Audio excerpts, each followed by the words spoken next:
Abdul Muttalib কাবা শরীফের পূর্ব দিকে বর্তমানে একটি কুয়া আছে, পানির কুয়া, যে কুয়াটির আরবি নাম হলো জমজম। কি নাম? জমজম কুয়া। এই জমজম কুয়াটা ইব্রাহিম নবী ইসমাইলের হাত পা কষাকষি আল্লাহ জিবরিল আমিন পাঠিয়ে ডানার ঝটকা মেরে জমিনের ধুলাবালি সরিয়ে একটা পানির কুয়ার ব্যবস্থা করেছিলেন। এই পানির কুয়াটির নাম হলো জমজম কুয়া। ইব্রাহিম নবী আলাইহিস সালামের পরবর্তীতে জমজম কুয়ার মুখ আটকে বন্ধ হয়ে গিয়েছিল, মানুষ আর মক্কা নগরীতে পানি পায় না। আমার ভাইরা, বিশ্ব নবীর দাদা আব্দুল মুত্তালিব মাঝে মাঝে স্বপ্ন দেখে, কে জানো বলে আব্দুল মুত্তালিব কাবা শরীফের পূর্ব দিকে ওখানে একটু বালি মাটি খড়ো, দেখো জমজম কূপ বেরিয়ে যাবে, তোমার হাত বরাবর জমজম কূপ বেরিয়ে গেলে দেশের জনগণ পিপাসা থেকে মুক্তি পাবে। আব্দুল মুত্তালিব কোদাল কুরুল নিয়ে আসে, খন্তা নিয়ে আসে, গাইতা নিয়ে আসে, বালি মাটি করে, কিন্তু জমজম কূপ উদ্ধার করতে পারে না। কারণ কাবার চাতালটাতে একটু খানি জায়গা না, কোন জায়গাটা ছোট্ট পাতকুয়া এটা তো উনি আন্দাজে খেয়াল করতে পারেন না। তিন দিনের দিন কে জানে বলছে আব্দুল মুত্তালিব ওই কাবার চাতরে যে দেখবে একটা কাক উড়ে এসে যেখানে বালি ঠোকরাচ্ছে ওই জায়গায় তুমি তোমার কোদাল কিংবা গাইতা দিয়ে তুমি করবে, আল্লাহ চায় তো ওইখানে জমজম কূপের মুখ বেরিয়ে যাবে। স্বপ্ন যোগে জানিয়ে দেয়া হলো। আব্দুল মুত্তালিব সকালবেলা ঘুম থেকে উঠে কোদাল কাঁধে করে নিয়ে বেরিয়ে এসেছেন কাবা শরীফের পূর্ব দিক থেকে। কোন দিক থেকে? হেরেমে মসজিদ হারামের পূর্ব দিকে আব্দুল মুত্তালিবের বসত বাড়ি, যেখানে হারেস, মুকাবি, হামজা, আব্বাস, আবু তালেব, আব্দুল্লাহ এমন করে সকলে বসবাস করত। এইখান থেকে তিনি কোদাল কাঁধে করে নিয়ে বাইতুল হারামের ভিতর দিয়ে, তখন তো মসজিদ তৈরি হয়নি, শুধু পাহাড় আর পাহাড়, গোল পাহাড়, এই পাহাড়ের উপর দিয়ে হেঁটে এসে লক্ষ্য করে দেখে একটা কাক উড়িয়ে এসে জমিনে বসে ঠোঁট দিয়ে দিয়ে কি ঠুকরিয়ে যেন বার করে খাওয়ার চিন্তা নিচ্ছে। আব্দুল মুত্তালিব বলল, স্বপ্নে যা দেখলাম বাস্তবে তাই দেখলাম। ওইখান তো কোনোদিন আমি খুঁড়ি নাই, জমজম কূপ পাওয়ার জন্য দেখে ওইখানে যে একটু খুঁড়িয়ে দেখি, সেখানে যে যেই কোদালে আল্লাহর নাম স্মরণ করে কোদালের কোপ যেই দিয়েছেন, সঙ্গে সঙ্গে ধস করে মাটি নেমেছে, জমজম কূপের মুখ বেরিয়ে গেছে। জোরে বলুন সুবহানাল্লাহ। তো আব্দুল মুত্তালিব বারবার স্বপ্ন দেখতো আর এসে যে খুঁড়ে হয়রান হয়ে যেত বলে আল্লাহর কাছে মানত করেছিল, আল্লাহ জমজম কূপ যদি উদ্ধার করতে পারি আর আমার 10টা পুত্র সন্তান যদি হয়, আমি একটা ছেলে তোমার রাস্তায় কোরবানি দিয়ে দেব। আল্লাহ জমজম কূপ যদি উদ্ধার করতে পারি আর আমার 10টা ছেলে যদি হয়, আমি একটা ছেলে তোমার রাস্তায় কোরবানি করে জমজম কূপ উদ্ধারের জন্য আয় আল্লাহ আমি মানত করলাম তোমার কাছে উৎসর্গ করে দেব। আমার ভাই আল্লাহ পাক কাগে নিদর্শন দেখে জমজম কূপ উদ্ধার করে দিলেন। আব্দুল মুত্তালিবের 10টা ছেলে হয়ে গেল। এই 10টা ছেলে হয়ে গেল, জমজম কূপ বেরিয়ে গেল। মানে বালতি দড়ি ফেলে পানি তোলে আর কলস ভর্তি করে বাড়ি নিয়ে যায়। মিষ্টি মধুর পানি, জমজমের পানি, মিষ্টি পানি, নোনা পানি নয়। আল্লাহ নবী বলছেন এই পানি যখন পান করবে আল্লাহ দেওয়া জান্নাতি নেয়ামত বসে বসে পান করবে না, একটু দাঁড়িয়ে দাঁড়িয়ে কিবলামুখী হয়ে পানির পাত্রে 2 হাত লাগিয়ে পান করবে আর একটু দোয়া পড়বে, আল্লাহুম্মা ইন্নী আসআলুকা ঈমানান কামিলান ওয়া ইলমান নাফিআন ওয়া রিজকান ওয়াসিআন ওয়া হালালান তাইয়্যিবান ওয়া শিফা মিন কুল্লি দাইন। চিল্লায়ে বলুন একটু আল্লাহু আকবার। আল্লাহ আমার ইমানে তারাক্কি দিও, আয় আল্লাহ আমার ইলমে তারাক্কি দিও, আমার ব্রেন মগজটা জ্ঞানে ভরে দিয়ে দিও, রিজিকে বরকত দান করিও। রোগ বেমারি হলে এই পানির মাধ্যম দিয়ে আল্লাহ শিফায়ে কুল্লিয়া দান করো, কোন ওষুধ যেন আমার পান করতে না হয়। চিল্লায়ে বলুন একটু সুবহানাল্লাহ। এখনো পর্যন্ত সেই নেয়ামত বহাল তবিয়তে জারি আছে। সূরাতুল আহজাব এখানেই তত্ত্বটি কোট করে দিয়ে বললেন, অবশ্য নয়, আমার নবী মুহাম্মদ রাসূলুল্লাহ সাল্লাল্লাহু আলাইহি সাল্লাম তোমাদের কারো বাপ, কারো দাদা, কারো চাচা, কারো ভাই করে আমার মুহাম্মদকে আমি পৃথিবীতে পাঠাই নাই। ওয়ালাকির রাসূলুল্লাহ, বরং আমি তাকে রাসূল করে, প্রফেট করে, মহামানব করে, বিশ্ববাসীর কল্যাণের দায়িত্ব পালন করে আমি তাকে পৃথিবীতে পাঠিয়ে দিয়েছি। তার নাম আল্লাহ কোরআনে কোট করলেন মুহাম্মাদুর রাসূলুল্লাহ সাল্লাল্লাহু আলাইহি ওয়াসাল্লাম এবং আয়াতের শেষে আল্লাহ বলেন খাতামান নাবিয়্যিন, আমি তাদের পয়গম্বরদের শেষ করে পয়গম্বরদের পরিশেষে আমি তারে পৃথিবীতে পাঠিয়েছি। কিয়ামত অবধি মুহাম্মদের পরে আর কোন পয়গম্বর পৃথিবীতে আগমন করবে না। আমাদের ভারতের উত্তর পশ্চিমে একটি দেশ আছে, দেশটির নাম হলো পাকিস্তান। কি নাম বললাম? এই পাকিস্তানের একটি জায়গার নাম হলো কাদিয়ান। কি নাম বললাম? কাদিয়ান। 150 বছর আগের কথা। ওখানে আল্লাহর একজন বান্দার আবির্ভাব হয়েছিল কাদিয়ানে। পশ্চিম পাকিস্তান দেশটির নাম। কি পাকিস্তান? পশ্চিম পাকিস্তান, যেটা পূর্বে ভারতের ভিতরে ছিল। পূর্ব পাকিস্তান ভারতের ভিতরে ছিল, শ্রীলঙ্কা ভারতের ভিতরে ছিল, বর্মা রেগুন ভারতের ভিতরে ছিল, আফগানিস্তান ভারতের ভিতরে ছিল। বিশাল সাম্রাজ্য একটা ভারতবর্ষ ছিল, যেখানে 750 বছর একটানা রাজত্ব করেছিল আমাদের মুসলমান ভাইরা। জোরে বলুন একটু সুবহানাল্লাহ। নারায়ে তাকবীর, নারায়ে তাকবীর।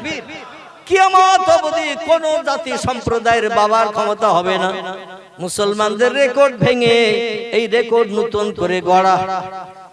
একটানা 750 বছর এই বিশাল এরিয়ার ভারতবর্ষ, শ্রীলঙ্কা ভারতের ভিতরে, বর্মা রেগুন ভারতের ভিতরে, পূর্ব পাকিস্তান ভারতের ভিতরে, পশ্চিম পাকিস্তান ভারতের ভিতরে, আফগানিস্তান ভারতের ভিতরে, বিশাল এরিয়ার ভারতবর্ষের বাদশাহিত্য করেছিলেন জহিরুদ্দিন মোহাম্মদ বাবর থেকে শুরু করে, হুমায়ুন থেকে শুরু করে, আকবর থেকে শুরু করে, জাহাঙ্গীর থেকে শুরু করে, ঔরঙ্গজেব থেকে শুরু করে 750 বছর একটানা মুসলমানরা রাজত্ব চালিয়ে ছিলেন।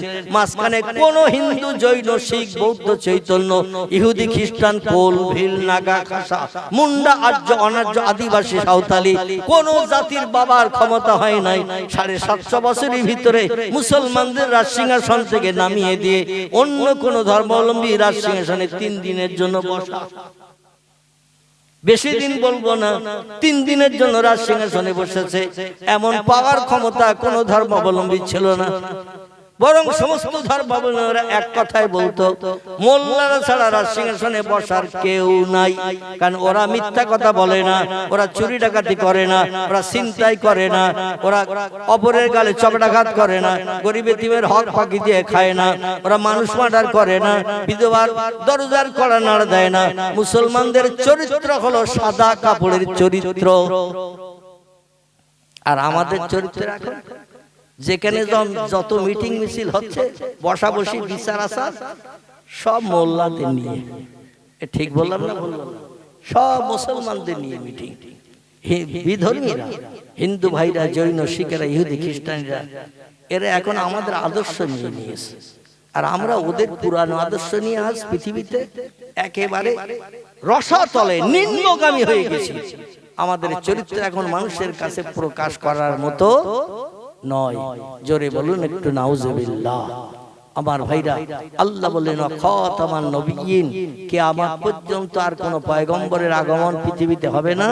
মুহাম্মদকে শেষ পয়গম্বর করে পাঠিয়েছি, আর তার জীবন আদর্শ কিয়ামত পর্যন্ত মানুষেরা মেনে চলবে ভালো মনে করিয়ে। জোরে বলুন একটু সুবহানাল্লাহ। কিন্তু আমরা মেনে চলি। আজকে একটু জলসা হচ্ছে তাই টুপি মাথায় দিয়ে এসে বসেছি। ঠিক বললাম না ভুল বললাম? সবার মাথায় টুপি থাকবে কাল সকালে। কথা বলে কারোবা মুখে দাড়ি আছে, কারোবা নাই, কারোবা গায়ে পায়জামা, পাঞ্জাবি, লুঙ্গি আজকের পরিধান আছে, প্যান্ট শার্ট পরি নাই, জলসা হচ্ছে তাই। ঠিক বললাম না ভুল বললাম? কাল সকাল যখন হয়ে যাবে, মুসলমানের ছেলে রাতেই যে বাড়ি যে লুঙ্গি খুলে প্যান্ট পরবে, গায়ের পাঞ্জাবিটা খুলে শার্ট গায়ে দিয়ে শোবে, আর সকালবেলা ঘুম থেকে বেরিয়ে যে রাস্তা ধারে প্যান্টের চেনটা খুলে শ্যালো মেশিনে স্টার্ট দেবে দাঁড়িয়ে দাঁড়িয়ে। ঠিক বললাম না ভুল বললাম? শ্যালো মেশিনে স্টার্ট বুঝতে পেরেছেন তো? কারণ এমন প্যান্ট পরেছে ও বসার কায়দা নাই। পায়খানাও যদি লাগে একেবারে পুরো খুলে বাচ্চাদের মতন বগল দাওয়াই করে নিয়ে বসতে হবে। ঠিক বললাম না ভুল বললাম? ওই অবস্থায় যদি প্যান্ট হাফটা রেখে যদি বসতে যায় চচ্চল করে, কত জায়গায় ছিঁড়বে তার ঠিক নাই। ঠিক বললাম না ভুল বললাম? কত জায়গায় ছিড়বে তা ঠিক নাই। এটাই হয়েছে মুসলমানদের পোশাক। আল্লাহ নবী বললেন, মান তাশাব্বাহা বিকৌমিন ফাহুয়া মিনহু। যে লোকটি যার সঙ্গে বন্ধুত্ব খাতির রাখবে, ভালোবাসা রাখবে, যার জীবন আদর্শ পছন্দ করে চলবে, কিয়ামতের মাঠে তার সঙ্গে তার হাসর হবে। পয়গম্বর মুহাম্মদ রাসূলুল্লাহর জীবন আদর্শ, তার পোশাক পরিচ্ছদ, চাল চলন আমরা যদি পছন্দ করে মেনে চলি, আমাদের হাসর কার সঙ্গে হবে? কথা বলে মুহাম্মদ রাসূলুল্লাহর সঙ্গে হবে। আল্লাহ নবী জান্নাতি হবে না জাহান্নামী হবে? কথা বলে মুহাম্মদ রাসূলুল্লাহ তো কোনো হিসাব নিকাশ আল্লাহ নেবেন না। কোটি কোটি মানুষ হাসরের মাঠে যেদিন হাজির হবে বিচারের জন্য, 50,000 বছর লম্বা দিন বিচারের জন্য সূর্যের রৌদ্রে হাসরের মাঠে দাঁড়িয়ে থাকতে হবে। প্যালেস্টাইনের জেরুজালেমে একটি মসজিদ আছে, এই মসজিদটির নাম হলো বাইতুল মুকাদ্দাস। কি নাম বল? বাইতুল মুকাদ্দাস। ওই বাইতুল মুকাদ্দাসের সামনে স্টেজ হবে, আর ওখান থেকে স্টেজ দক্ষিণ দিকে, উত্তর দিকে দক্ষিণ দিকে লম্বা হতে হতে হতে হতে আরাফাতের মাঠ পর্যন্ত লম্বা হয়ে যাবে। কোথায়? বাইতুল মুকাদ্দাস, সিরিয়ার প্যালেস্টাইনের জেরুজালেম। ওখান থেকে হাসরের মাঠ লম্বা হতে হতে মানুষের জায়গা সংকলনের জন্য লম্বা করতে করতে প্রায় 2000 মাইলের মতো রাস্তা। কতটা বলো? 2000 মাইলের মতো রাস্তা লম্বা একটা স্টেজ বানিয়ে আল্লাহ মাঠ বানাবেন। আজকে যেমন জলসা উপলক্ষে একটা স্টেজ বানানো হয়েছে বক্তার বসার জন্য, আর শ্রোতাদের জন্য নিচে এমন করে সুন্দর করে ত্রিপল ইত্যাদি বিছিয়ে দেয়া হয়েছে বসার জন্য। সেদিন হাসরের মাঠে কোনো মানুষ বসার সুযোগ পাবে না, সব দাঁড়িয়ে দাঁড়িয়ে থাকবে। আর স্টেজ বানানো হবে বাইতুল মুকাদ্দাসের সামনে। এখানে আমার আল্লাহ আরশ কুরসি থেকে অবতরণ করে ওই স্টেজে এসে আসীন হবেন। জোরে বলুন একটু সুবহানাল্লাহ। তো স্টেজ জমিনে থাকবে না, শূন্যে উপরে থাকবে। আর ওই স্টেজের নিচে একটা ছায়া পড়বে, ছায়া সূর্যের রৌদ্র সব জায়গায় পড়বে, তামাম পৃথিবীর সব জায়গায় সূর্যের রৌদ্র পড়বে। একটা গাছ থাকবে না, একটা বিল্ডিং বালাখানা থাকবে না, একটা পাহাড় থাকবে না, একটা সাগর থাকবে না, একটা নদী থাকবে না, খাল থাকবে না, পুকুর থাকবে না। সবগুলো আল্লাহ পাহাড়গুলো উড়িয়ে উড়িয়ে ওয়াতাকুনুল জিবালু কাল ইহনিল মানফুস। আল্লাহ বলেন ইসরাফিলের সিঙ্গার ফুৎকার দিয়ে কিয়ামতের দিন তামাম দুনিয়ার পাহাড়গুলো তুলার মতো উড়িয়ে দিয়ে সাগর ভর্তি করে দেব, নদী নালা খালবিল ভর্তি করে দেব, গাছপালাগুলো উড়িয়ে দেব, পাখির ডানার মতো গাছরা উড়িয়ে উড়ে চলে যাবে। যেখানে গভীর গর্ত জায়গা সেখানে যে আছাড় খেয়ে খেয়ে পড়বে। তামাম পৃথিবী সমতল করে দেব। যে যে দেশেই মরুক না কেন, শ্মশানে চিতায় পুড়ে মরে ছাই হোক, কবরে কবরস্থ হোক, কিংবা শিয়াল কুকুরে ফাঁকা মাঠে ফেলে দেওয়ার কারণে যদি খেয়ে উদর পূর্ণ করে নেয়, যে যেখানে মরে থাকবে, শিয়াল কুকুরা পায়খানা করে যেখানে নোংরা নিগৃহীত করবে, ওখান থেকে বান্দারে আবার বানানো হবে। আল্লাহ পারবে না? পারবে না? আল্লাহর কোনো কিছু বানাতে কি অক্ষমতা আছে? আল্লাহ যখন যেটা মনে করবেন সেটা পারবেন কিনা? তুলিজুল লাইলা ফিন নাহার ওয়া তুলিজুন নাহারা ফিল লাইল ওয়া তুখরিজুল হাইয়া মিনাল মাইয়িতি ওয়া তুখরিজুল মাইয়িতা মিনাল হাইয়্যি ওয়া তারযুকু মান তাশাউ বিগাইরি হিসাব। জোরে বলুন একটা আল্লাহু আকবার।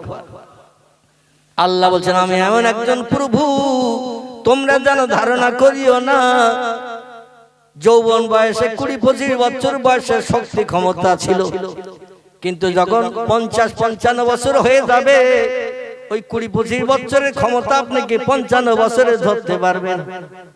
পারবেন? 20-25 বছর বয়সে যৌবনাক্ত যুবকের যে ক্ষমতা, এই ক্ষমতার কি 55-60 বছর বয়সে পাবে? তালি গায়ের চামড়া ঢিল হবে কিনা, হাতে লাঠি লাগবে কিনা? ওই বয়সে চলতে গেলে হাতে লাঠি লাগবে, খেতে গেলে মাঝে মাঝে দাঁতগুলো সব উবড়ে গেছে, মহাত্মা গান্ধী মার্কা একেবারে বকরা গাল হয়ে গেছে। শক্ত কিছু দিলেও খাবে না গিলে খাবে, চিবিয়ে খাবে না গিলে খাবে।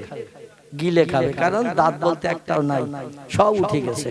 এই রকম ব্যক্তিদের কিছু শক্ত জিনিস দিলে ও গিলে খাওয়া ছাড়া কোনো উপায় নাই। তখন কি গায়ের শক্তি 20-25 বছরের মতো হবে? আল্লাহ বলছেন ওই ধারণা যেন আমার সম্পর্কে করিও না। আমি আল্লাহ তোমাদের থেকে অনেক দিন আগে ছিলাম, এখনো আছি, ভবিষ্যতে থাকবো। আর এই ধারণা করো না যে সলিমুদ্দিন চাচার মতো আল্লাহ বুড়ো হয়ে গেছে, আল্লাহ এখন আর পারবে না, এমনটা ধারণা যেন করিও না।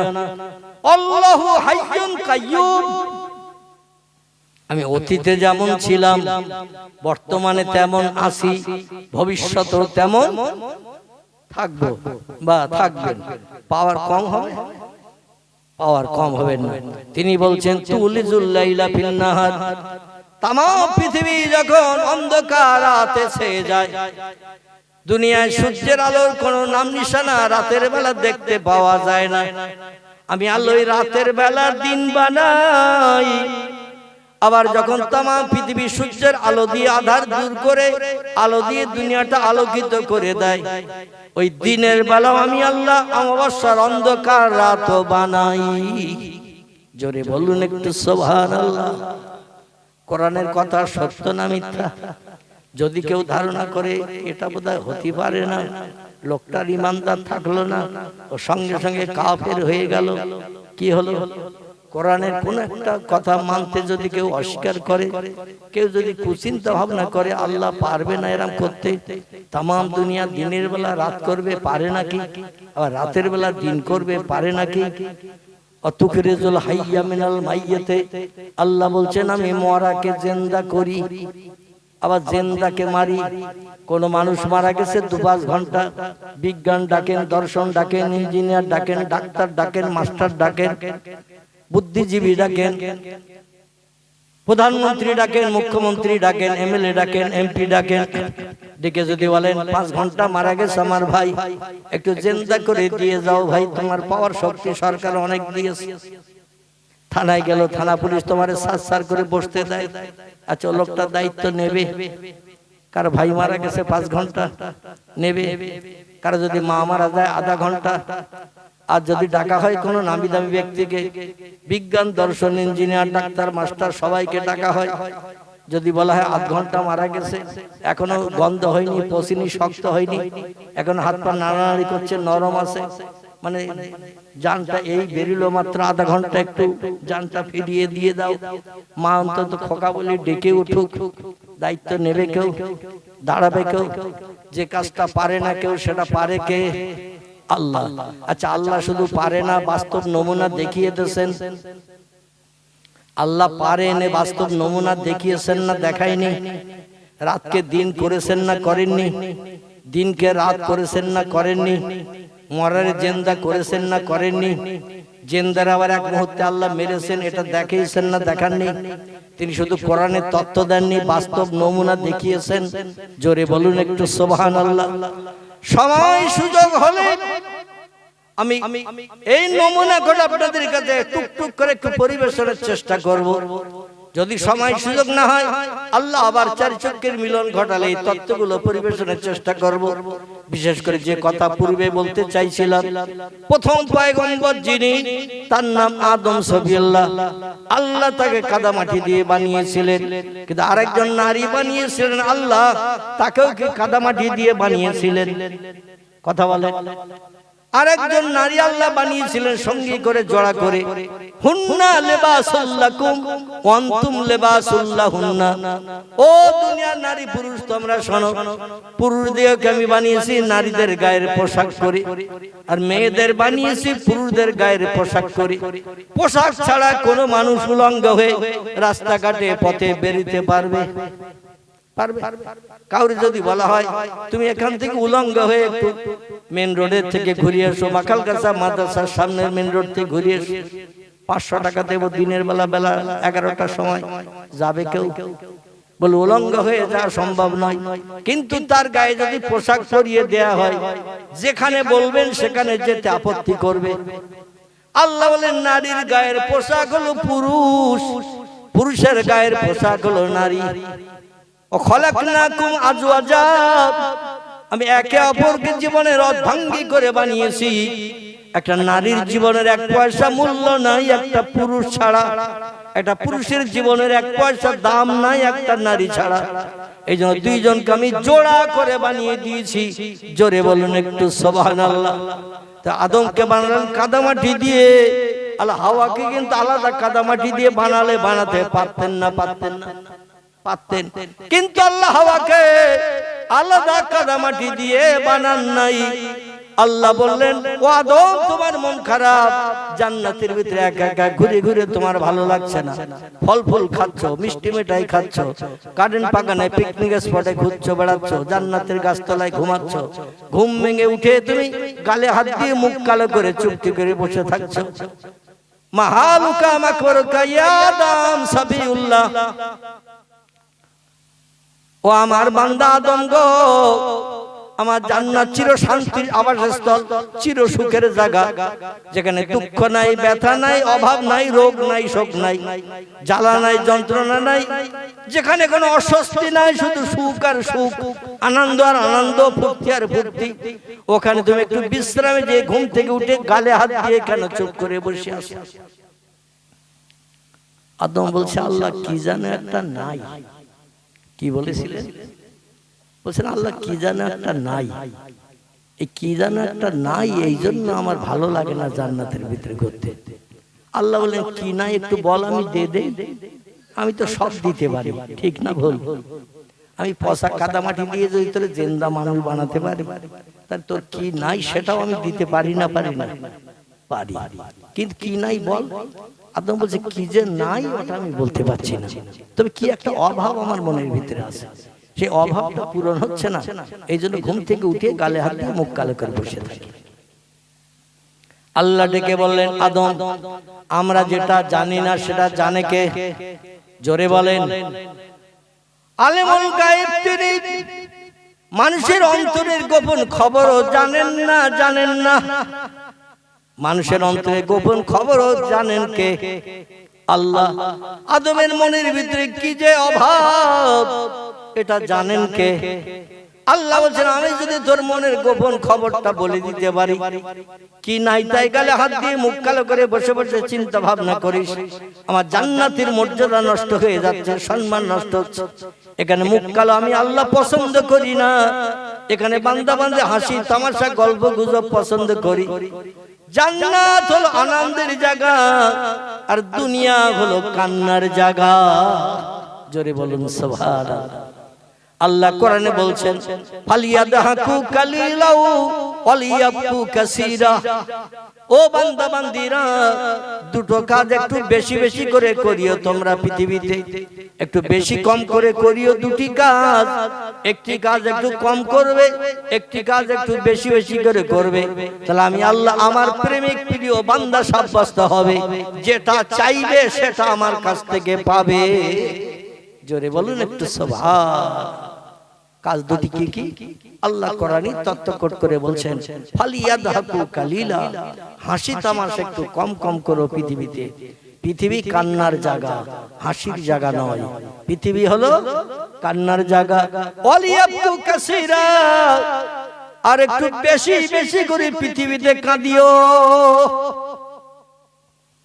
নবী বলছেন, দুনিয়া হলো কান্নার জায়গা, হাসির জায়গা হলো জান্নাত। সেই জান্নাতে তুমি মুখ কালো করে বসে থাকবে পছন্দ করি না। আমি তোমার মুখ কালো দূর করার জন্য তোমার মনের অভাবের কথা কি বলবো? আদম বলে, আল্লাহ আমার মনের গোপন খবর আপনি বলে দিলে আমি তো বড় খুশি হই, কারণ কি কারণে মুখ কালো আমি নিজেও বলতে পারছি না।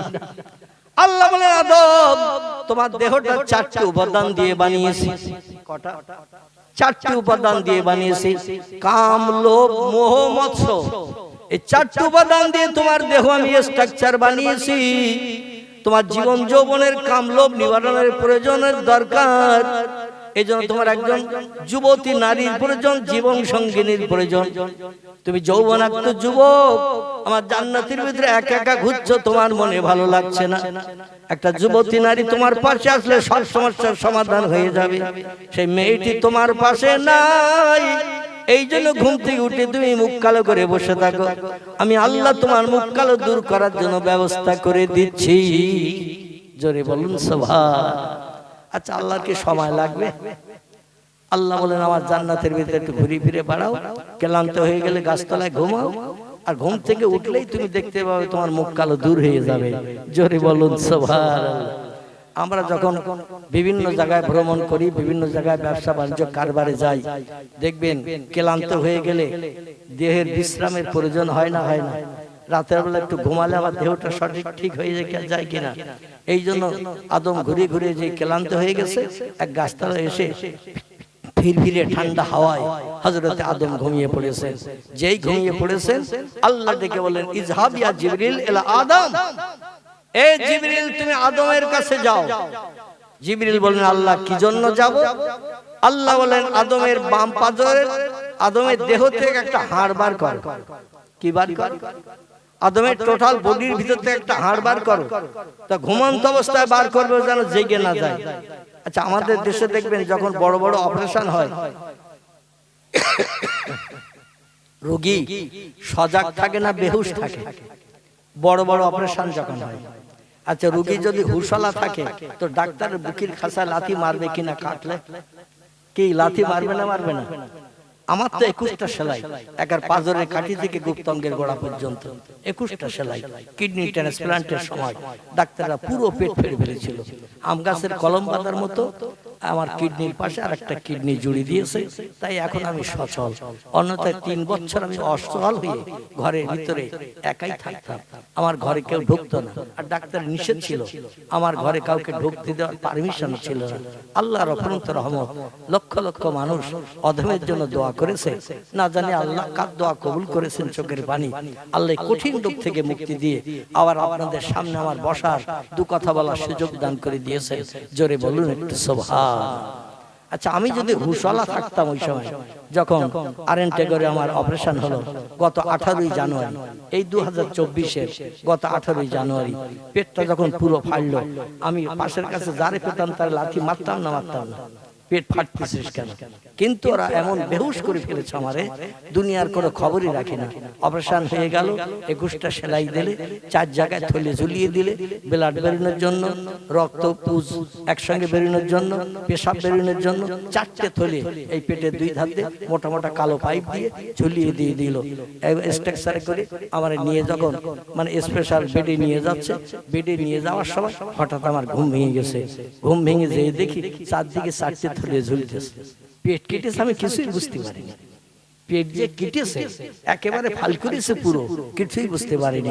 মানে কখন যে করেছে তাও জানি না, কখন যে কিডনি আরেকজনের পেট থেকে কেটে আমার পেটে জুড়েছে তাও বলতে পারি না। মানে নির্দিষ্ট একটা সময়ের থেকেও বেশি সময় বেহুশ করে রেখে কাজ কমপ্লিট করে যখন বেডে তুলতে যাচ্ছে তখন ঘুমিয়ে গেল। হযরত আদম সফিউল্লাহ ওই রকম ঘুমিয়েছিল যাতে পেটের ভিতরে হাড় একটা বার করতে গেলে লাগবে না? আমাদের তো চামড়া কেটেছে, পেট কেটেছে, আর হাড় বার করাটা কি এক হবে? এই হাড় বার করা আরো শক্ত জিনিস কিনা, আরো কঠিন জিনিস কিনা? একটা হাড় দেহের থেকে কেটে বার করা স্বাভাবিক ব্যাপার নয়। জিবরিল আমিন বলেন আল্লাহ কোথাকার হাড় বার করব? আল্লাহ বললেন কোথায় কোথায় হাড় আছে বল? বলে 2 হাতে হাড় আছে, বাহুর থেকে কোণই পর্যন্ত একটা সোজা হাড়, কোণই থেকে হাতের পোষা পর্যন্ত একটা সোজা হাড়, এই হাতও একই রকম, পায়ের এমন করে কোমর থেকে নিয়ে হাঁটু পর্যন্ত একটা সোজা হাড়, হাঁটুর থেকে পায়ের গোস পর্যন্ত সোজা হাড়, পিঠে মেরুদণ্ড আছে সোজা হাড়। আল্লাহ সোজা হাড় বার করব। আল্লাহ বললেন না, সোজা হাড় বার করিস না, একটু বেঁকা হাড় বার কর।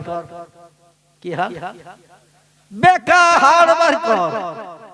জিবরিল বললেন আল্লাহ এত সোজা সোজা হাড় থাকতে, হাতে সোজা হাড়, বাহুতে সোজা হাড়, পায়ে 2টো সোজা হাড়, হাঁটুর থেকে কোমর পর্যন্ত, কোমর থেকে পায়ের গোস পর্যন্ত, পিঠের মেরুদণ্ড একেবারে গলার থেকে নিয়ে পাছা পর্যন্ত লম্বা সোজা হাড় রয়েছে। আর কত জায়গায় সোজা সোজা হাড় রয়েছে, টেনে বার করলে বাধা বিঘ্ন হবে না, বেঁকা হাড় বার করতে গেলে তো বাধা বিঘ্ন হবে। আল্লাহ বলেন বাধা বিঘ্ন হলো আপত্তি নাই, বেকা হাড় বার কর। আদম বলেন আল্লাহ বেকা হাড় কেন বার করব? বলে বেকা হাড় দিয়ে আমি আল্লাহ একটা সুন্দরী যুবতী নারী বানাবো আদমের জীবন সঙ্গিনী হিসাবে। আর বেকা হাড় এই জন্য বার করতে বলছি, ওই বেকা হাড় দিয়ে বানালো বেকা বেকা কাজ করবে, বেকা বেকা সিদ্ধান্ত নেবে, বেকা বেকা কথা বলবে। পুরুষরা ধৈর্য ধারণ করে সবর করে তার নিয়ে সংসার করবে, তাহলে তাদের জন্য জান্নাত আমি আল্লাহ হালাল বানিয়ে দেব। নারায়ে তাকবীর। আপনাদের দক্ষিণ চাঁদপুরের মেয়েরা সব সোজা হাড়ের তৈরি, এরাও বেকা। এদের নামে বদনাম দিলে আমার বাড়ি যাওয়া তো মুশকিল হবে। রাস্তায় আবার স্লোগান দেবে কি যে হুজুরের ধর মিলাদ করার স্বাদ মিটিয়ে দিয়ে। দুনিয়ার সব দেশে নারী পুরুষ সবার দেহের ভিতরে আল্লাহ পাক দুটো পাঁজরের হাড় বানিয়ে দিয়েছেন, দুই ধারে দুটো হাড়, বেকা না সোজা। পাঁজরের হাড় দেখবেন ছাগল জবাই করবেন, গরু জবাই করবেন, চামড়া ছাড়ানোর পরে হাড়গুলো দেখবেন একটু ধনুকের মতো বেকা আছে না নাই? পাঁজরের হাড় খুব কিন্তু বেকা। হযরত আদমের বাম ধারের পাঁজরের থেকে একটা হাড় জিবরিল আমিন বার করলেন। এইজন্য ছেলেদের একটা হাড় কম, মেয়েদের একটা হাড় বেশি। হাড় গুনে দেখবেন মেয়েদের হাড়ের থেকে ছেলেদের হাড় একটা কম। আগে ছিল সমান, কিন্তু একটা হাড় বার করে মা হাওয়াকে আল্লাহ বানিয়েছিলেন কোন শব্দ দিয়ে? এজন্য মেয়েদের একটা হাড় বেশি হয়ে গেছে। আর এই বেকা হাড় দিয়ে বানানোর কারণে মেয়েরা অটোমেটিক পুরুষের সঙ্গে স্বামীর সঙ্গে সিদ্ধান্ত আলাদা নাই। স্বামী যদি বলে এটা করতে হবে, মেয়েরা বলে এটা হবে না, ওইটা হবে। আমার ভাইরা, স্বামী যদি একটা সিদ্ধান্ত নেয় মেয়েরা আরেকটা সিদ্ধান্ত নেবে। পুরুষের সঙ্গে কোনোদিন মতের বিনিময় অধিকাংশ মেয়েরা করতে চায় না। এতে সংসারে অশান্তি হয়, মারামারিও হয়, ডিভোর্সও হয়। হয় না? হয় না? অশান্তি হয়, ডিভোর্স হয়। আল্লাহ বলেন সোজা হাড় দিয়ে বানালে ও সোজা পথে চলবে, অশান্তি হবে না। আর অশান্তির মাধ্যমে আমার ইবাদত বন্দেগী সংসার ধর্ম করাটা আমি আল্লাহ বড় পছন্দ করি। ফেরেশতাদের সংসার নাই, ফেরেশতাদের আছে শুধু ধর্ম। ওদের খাওয়া নাই, পেশাব নাই, ঘুম নাই। আমার ভাইরা পায়খানা নাই, ওদের চাষবাস নাই, ব্যবসা বাণিজ্য কিছু নাই। ওরা 24 ঘন্টা আল্লাহর ইবাদত বন্দেগী করে। ফেরেশতাদের ইবাদত থেকে কোটি কোটি গুণে বেশি আল্লাহ বান্দাদের ইবাদত পছন্দ করে। কারণ এই বান্দারা বিবি বাচ্চা নিয়ে সংসার যাপন করে। মসজিদে আযান দিলে দৌড়িয়ে সব কাজে লাথি মেরে মসজিদে যায়। জোরে বলুন সুবহানাল্লাহ। সব কাজে লাথি মেরে চলে যায়, বিবি বাচ্চার মায়া ভুলে যায়, ব্যবসা বাণিজ্য সব ফেলে যায়। আল্লাহ বলেন সংসারের মাধ্যম দিয়ে ধর্ম করাটা আমি আল্লাহ আমার কাছে বেশি পছন্দনীয়। এই জন্য আমি মানুষ বানিয়েছি সংসারের মাধ্যম দিয়ে ধর্ম ইবাদত নেব। জোরে বলুন একটু সুবহানাল্লাহ। বান্ধারের পাঁজর হাড় বার করে সংক্ষেপ কথা, আল্লাহ কোন শব্দ ব্যবহার করলেন? একটা যুবতী সুন্দরী নারী তৈরি হয়ে গেল। ষোড়শী যুবতী সুন্দরী নারী। চিল্লায়ে বলুন একটু সুবহানাল্লাহ। নারায়ে তাকবীর। আল্লাহ পারেন না? পারেন না? আচ্ছা, অতীতে যদি তিনি করে থাকেন এখনো পারবেন না? পারবেন না? না বুড়ো হয়ে গেছে আল্লাহ? নাউজুবিল্লাহ। তিনি যেমন ছিলেন তেমন আছেন, ভবিষ্যতেও তেমন থাকবেন। এই যুবতী সুন্দরী নারী বানিয়ে গাছতলায় পাশে দাঁড় করিয়ে গেছেন। আল্লাহ বলেন আদমের ঘুম ছাড়। এ ঘুম যে আদমের ধরেছিলি, এবার ঘুম ছেড়ে দে। আদমের ঘুম ভেঙে গেছে। ঘুম ভেঙে একটু চোখের পলক মারতেছে। হঠাৎ সামনের দিকে নজর করে দেখে অপূর্বা সুন্দরী নায়িকা মার্কা যুবতী অস্পরা, আবার ঠোঁট দুটো লাল, ভিতরে মুক্তার দানার না ঝলকানি দাঁত, মুসকে মুসকে আদমের দিকে পটল চোরা চোখ চেয়ে হাসতেছে। জোরে বলুন সুবহানাল্লাহ। আচ্ছা, একটা 25 বছরের যুবক আর 18-19 বছরের একটা যুবতী মেয়ে এরকম পটল চড়া চোখ চেয়ে সুন্দর পরিষ্কার পরিচ্ছন্ন দেখতে সুচ্ছেরি, এ যদি একবার পটল চড়া চোখের চাউনি দিয়ে মুসকে মুসকে হাসে, যুবক মনে করে কিনা 100-এর ভিতরে 99% আমার হয়ে গেছে। এ মনে করবে না? করবে না? আমি 95-96 বলবো না, 100-এর ভিতরে 99% ওই ছেলেটা মনে করবে কিনা যে আমার হয়ে গেছে। শুধু 1% বাকি ফোন নম্বরটা পেলেই হলো। ঠিক না ভুল? শুধু ফোন নম্বরটা পেলেই হলো। রাত দিন 24 ঘন্টা অ্যাকশন করব, যখন যেখানে বলবো তখন সেখানে নিয়ে যাব। চিল্লায়ে বলি নাউজুবিল্লাহ। আমার ভাইরা, আদম যেই দেখেছেন মেয়েটার দিকে, মেয়েটা পটল ছাড়া চোখ দিয়ে চাচ্ছে না, ওই রকম লালটুরের ভিতর দিয়ে মুক্তার দানা নাই, সুন্দর সুন্দর দাঁত বার করে মুসকে মুসকে হাসছে। আদম বুঝতে পেরেছে মেয়েটা আমারে চাচ্ছে, কাছে আহ্বান করছে। লজ্জায় আমারে ডাকতে পারছে না, কিন্তু চোখের ইশারায় ডাকছে। আর চোখের ইশারায় ডাকা যায় না, যায় না। মাঝে মাঝে চোখে মিটকি মেরে ছেলে মেয়ের ভিতরে কথা হয়, সেটা কেউ বুঝতে পারে না, ঠিক না ভুল? চোখের মিটকি মেরে মাঝে মাঝে কথা হয়, ওই রকম চোখের মিটকি মেরে যেন আদমকে ডাকছে। আদম বলে আমার মন কালো, মুখ কালো দূর হয়ে গেছে, এইরকম একটা পেলেই তো আর কোনো অসুবিধা নাই। দৌড়িয়ে ছুটে যাচ্ছেন মেয়েটারে জড়িয়ে ধরতে।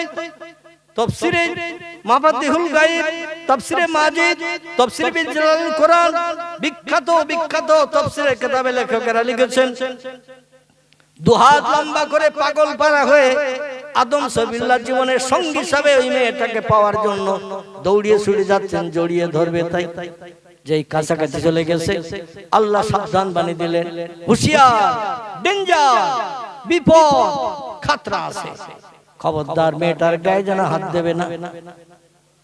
হযরতে আদম সফিউল্লাহ ডেকে বলছেন, আল্লাহ এত সুন্দরী যুবতী মেয়ে আমার সামনে দাঁড় করিয়ে রেখেছেন, আর আমি তারে আপন বানাতে যাচ্ছি, আমার হাত দিতে নিষেধ করছেন, তো আমার সামনে কেন দাঁড় করিয়ে রাখলেন? আমার সামনে যদি দাঁড় করিয়ে না রাখতেন আমি তো ধরতে যেতাম না। আল্লাহ বলে, তোমার জীবনে দুঃখ দুর্দশা ভাব নিবারণ করবো ওই নারী, বিপদে মুসিবতে তোমার পাশে দাঁড়াবে ওই নারী, তো ওকে তোমার হালাল বানিয়ে নিতে হবে। মামাতো বোন, খালাতো বোন, চাচাতো বোন, ভবিত বোন, পাড়া প্রতিবেশী বোন, বন্ধুর বোন, যারে তারে পাবে আরে নিয়ে পিকনিক স্পটে কাঁদে নেই, এমন করে ঘোষ বাড়ি চলে যাবে। শরীয়ত এটা বৈধ ঘোষণা করে না, করে না। যে কোনো জায়গায় যে কোনো যুবতীকে নিয়ে যাওয়া যাবে না, একমাত্র নিজের মায়ের পেটের বোন ছাড়া, নিজের মা ছাড়া, নিজের কন্যা ছাড়া অন্য কাউকে তুমি সঙ্গে নিয়ে কোনো পিকনিক স্পটে গার্ডেনে, কোনো ঘর বাড়ি টাড়ি এমন করে কোনো জায়গায় যেতে পারবে না। এটা তোমার জন্য শরীয়তে নিষিদ্ধ, হারাম, হারাম, হারাম। আমার ভাইরা, আল্লাহ বলেন বৈধ বানিয়ে নাও, তাহলে তুমি ওর গায়ে হাত দিতে পারবে, ওরে নিয়ে উপকার নিতে পারবে, যেখানে ইচ্ছা সেখানে তার সঙ্গে করে নিয়ে যেতে পারবে, এক জায়গায় বিশ্রাম করতে পারবে, জীবন যৌবনের ক্ষুধাও নিবৃত্তি করতে পারবে, কোনো বাধা বিঘ্ন থাকবে না। জোরে বলুন একটু সুবহানাল্লাহ। আদম থেকে বলে, আল্লাহ কি করে বৈধ বানাবো, আমি তো নিয়ম নীতি কিছুই জানি না। আল্লাহ বলেন বিয়ে করতে হবে। কি করতে হবে? বিয়ে করতে হবে। কোরআনে আল্লাহ কোট করেছেন সূরা বাকারায়, ফানকিহু মা তাবা লাকুম মিনান নিসায়ে মাসনা সুলাসা ওয়া রুবা ফাইন খিফতুম আল্লাহ তাআদিলু ফাওয়াহিদাতান আল আখির। জোরে বলুন একটু আল্লাহু আকবার। আল্লাহ বলছেন ফানকিহু, কোন যুবতী নারীর গায়ে হাত দেবে না, তার চেহারার দিকে ফিরে তাকাবে না, তার সঙ্গে ঠোঁট থেকে কথা বলবে না, হাতে হাত দিয়ে স্পর্শ করবে না, এমনকি তার থেকে কোনো মেহমানদারি নেবে না, যত সময় না পর্যন্ত তোমার জীবন সঙ্গিনী না হবে। ফানকিহু, তাকে বিয়ে করে নাও। কি করো? কোন যুবতী নারীকে নিয়ে যদি তুমি কোনো কাজ নিতে চাও, আগে তারে বিয়ে করে নাও। তোমার মা ছাড়া, কন্যা ছাড়া, নিজের বোন ছাড়া আর কারো দ্বারা তুমি কোন উপকার নিতে পারবে না। শরীয়ত তোমার জন্য অবৈধ, হারাম করে দিয়েছেন। আল্লাহ বলছেন ইন্নামাল মুমিনিনা ইয়াগুদ্দু মিন আবসারিহিম। ও দুনিয়ার যুবক পুরুষ, মেয়েরা শুধু পর্দা পুশিদার ভিতরে থাকবে, এটা শরীয়ত পছন্দ করে না। শরীয়ত পুরুষদের জন্য পর্দা করে দিয়েছে। জোরে বলুন একটু সুবহানাল্লাহ। আচ্ছা, পুরুষদের পর্দার কথা বক্তারা বলে, অধিকাংশ বক্তারা মেয়েদের পর্দার কথা বলে, কিন্তু আল্লাহ কোরআনে প্রথম পুরুষের পর্দার কথা বলেছেন, তারপরে বলেছেন মেয়েদের পর্দার কথা। জোরে বলুন একটু সুবহানাল্লাহ। ইন্নামাল মুমিনিনা ইয়াগুদ্দু মিন আবসারিহিম। ও দুনিয়ার যুবক পুরুষেরা, তোমরা তোমাদের চোখগুলো অবনত করো পর নারীর দিকে কুদৃষ্টি দিয়ে তাকানো থেকে, তার হাতে হাত দেওয়া থেকে, মুখে কথা বলা থেকে, মোবাইলের মাধ্যম দিয়ে অ্যাকশন করা থেকে তোমরা তোমাদের দেহ মনকে পবিত্র করো। জেনা শুধু গুপ্তাঙ্গের হয় না, জেনা কিন্তু হাতের হয়, জেনা চোখের হয়, জেনা ঠোঁটের হয়, জেনা নিজের অঙ্গ প্রত্যঙ্গের হয়, বিভিন্ন অঙ্গ প্রত্যঙ্গের জেনা আছে। অবৈধ নারীর সঙ্গে যদি মোবাইলে কথা বলো, তোমার ঠোঁট জবান নাপাক হয়ে গেল। অবৈধ নারীর হাতে যদি কোনো তোহবা গিফট তুলে দাও, তোমার হাত নাপাক হয়ে গেল। অবৈধ নারী কোনো গাছতলায়, তোমার আমরা তলায় তেঁতুল তলায় যাওয়ার কথা বলেছে, হেঁটে যদি যাও তোমার পা নাপাক হয়ে গেল। অবৈধ নারীর দিকে, অপরিচিত নারীর দিকে তাকিয়ে যদি একদৃষ্টে ডাস মশার মতো তাকাও, তোমার চোখ নাপাক হয়ে গেল। ঠোঁট দিয়ে যদি সামনাসামনি কথা বলো, তোমার ঠোঁট নাপাক হয়ে গেল। আরে নাপাক অঙ্গ প্রত্যঙ্গ আমার জান্নাতে কোনোদিন ঢুকবে না। আমার জান্নাত হলো পবিত্র জায়গা, যেখানে পেশাব ঘর নাই, পায়খানা ঘর নাই, নোংরা ফেলার কোনো জায়গা নাই, থুতু ফেলার কোনো জায়গা নাই, নোংরা ফেলা যাবে না। আদম সবেল একবার একটু থুতু ফেলেছিলেন জান্নাতের ভিতরে, জিবরিল আমিন কাল্লা বললেন আমার জান্নাত নোংরা হয়ে গেছে। আদম হাসি লেগে একটু থুতু ফেলে দিয়েছে, ওই থুতুটা উঠাও, জান্নাত নোংরা হয়ে থাকবে, পছন্দ করি না। জিবরিল বললেন আল্লাহ থুতু উঠিয়ে কি করব? আল্লাহ বললেন একটা বর্তনে পাত্রে রাখো। তাফসীরের কিতাবে লেখকেরা লিখেছেন এই বর্তন বলতে কেউ পাথরের বাটি বলেছেন আমার ভাইরা, আবার কেউ বলেছেন কাঁচের বাটি। যাই হোক, কাঁচ বা পাথরের বাটিতে আল্লাহ উঠাতে বললেন। আদম সবেল বলল আল্লাহ নোংরা জিনিস থুতু শুকলে, নাকে শুকলে গন্ধ পাওয়া যায় না, যায় না। থুতু পায়খানা থেকেও কিন্তু একটু থুতু হাতে লাগিয়ে নাকে শুকবেন, গন্ধ বেশি লাগবে না, লাগবে না? একটু হাতে থুতু লাগাবেন, আঙুল একটু ঘষাঘষি করে নাকে ধরবেন, কি বিকট গন্ধ লাগবে দেখবেন। এই হাসির থুতু যা বেরিয়েছে তরল শিগ্নি পদার্থ মতো, এই জিনিস যেটা বেরিয়েছে এটা বর্তনে উঠাও। জিবরিল আল্লাহ নোংরা জিনিস পাত্রে তুলে কি হবে? আল্লাহ বলবেন একদিন এই থুতু দিয়ে একটা কাজ করব। জিবরিল আল্লাহ এই নোংরা থুতু দিয়ে কি করবেন? বলে যেদিন করব সেদিন তোমারই দিয়েই করব, সেদিন জানতে পারবে, বুঝতে পারবে থুতু দিয়ে আমি কি করছি। এখন তোমাকে বলবো না। জিবরিল আমিন অপেক্ষায় ছিলেন। আমি সেই যে থুতু আদমের নাকের ফোঁটা শিগগিরি বা গালের থুতু যেটা উঠিয়েছিলাম বর্তনে পাত্রে, পাথরের বাটিতে, সেই থুতু আমার আল্লাহ সংরক্ষণ করে রাখতে বলেছিল, আমি সংরক্ষণ করে রেখেছিলাম। তা দিয়ে তো আল্লাহ কিছুই করে না। দেখতে দেখতে আদম সফিল্লাহ থেকে নিয়ে ঈসা রুহুল্লাহ পর্যন্ত পৃথিবীতে অগণিত পয়গম্বর যারা এসেছে, কারবা নাম আদম, কারবা নাম শীষ, কারবা নাম ইদ্রিস, কারবা নাম নূহ, কারবা নাম ইব্রাহিম, কারবা নাম ইসমাইল, কারবা নাম ইসহাক, কারবা নাম ইয়াকুব, কারবা নাম ইউসুফ, কারবা নাম দাউদ, কারবা নাম সুলাইমান, কারবা নাম মুসা, কারবা নাম হারুন, কারবা নাম হুদ, কারবা নাম লুত, কারবা নাম সালেহ, কারবা নাম জাকারিয়া, কারবা নাম ইহইয়া, কারবা নাম আইয়ুব, কারবা নাম ইউনুস, কারবা নাম শুআয়ব, কারবা নাম ইলিয়াস, কারবা নাম উযায়ের, কারবা নাম ঈসা, কারবা নাম মুহাম্মাদুর রাসূলুল্লাহ। চিল্লায়ে বলুন একটু সুবহানাল্লাহ। কজন হলো? গোনেন নেই, তাওয়ারও গোনা আছে, খুব ভালো নেই, নরমাল নাকি? গোর দেয়া তাবারুক হলে অন্তত একটু চেষ্টা করতে মনে হয়। আর কি দিয়ে করেছে তো আমার শোনা হয়নি। আমার ভাইরা, আওয়াজ দিলে মাইকে গাছপালা ভেঙে আওয়াজ বেরিয়ে চলে যাবে, এই আওয়াজ আর কোনোদিন ফিরে আসবে? কথা বলে। কিন্তু আমরা যদি একটু গুনি, মেমোরিতে জমা থাকবে, যখন তখন বলতে পারবো এই কটা, ঠিক কি না?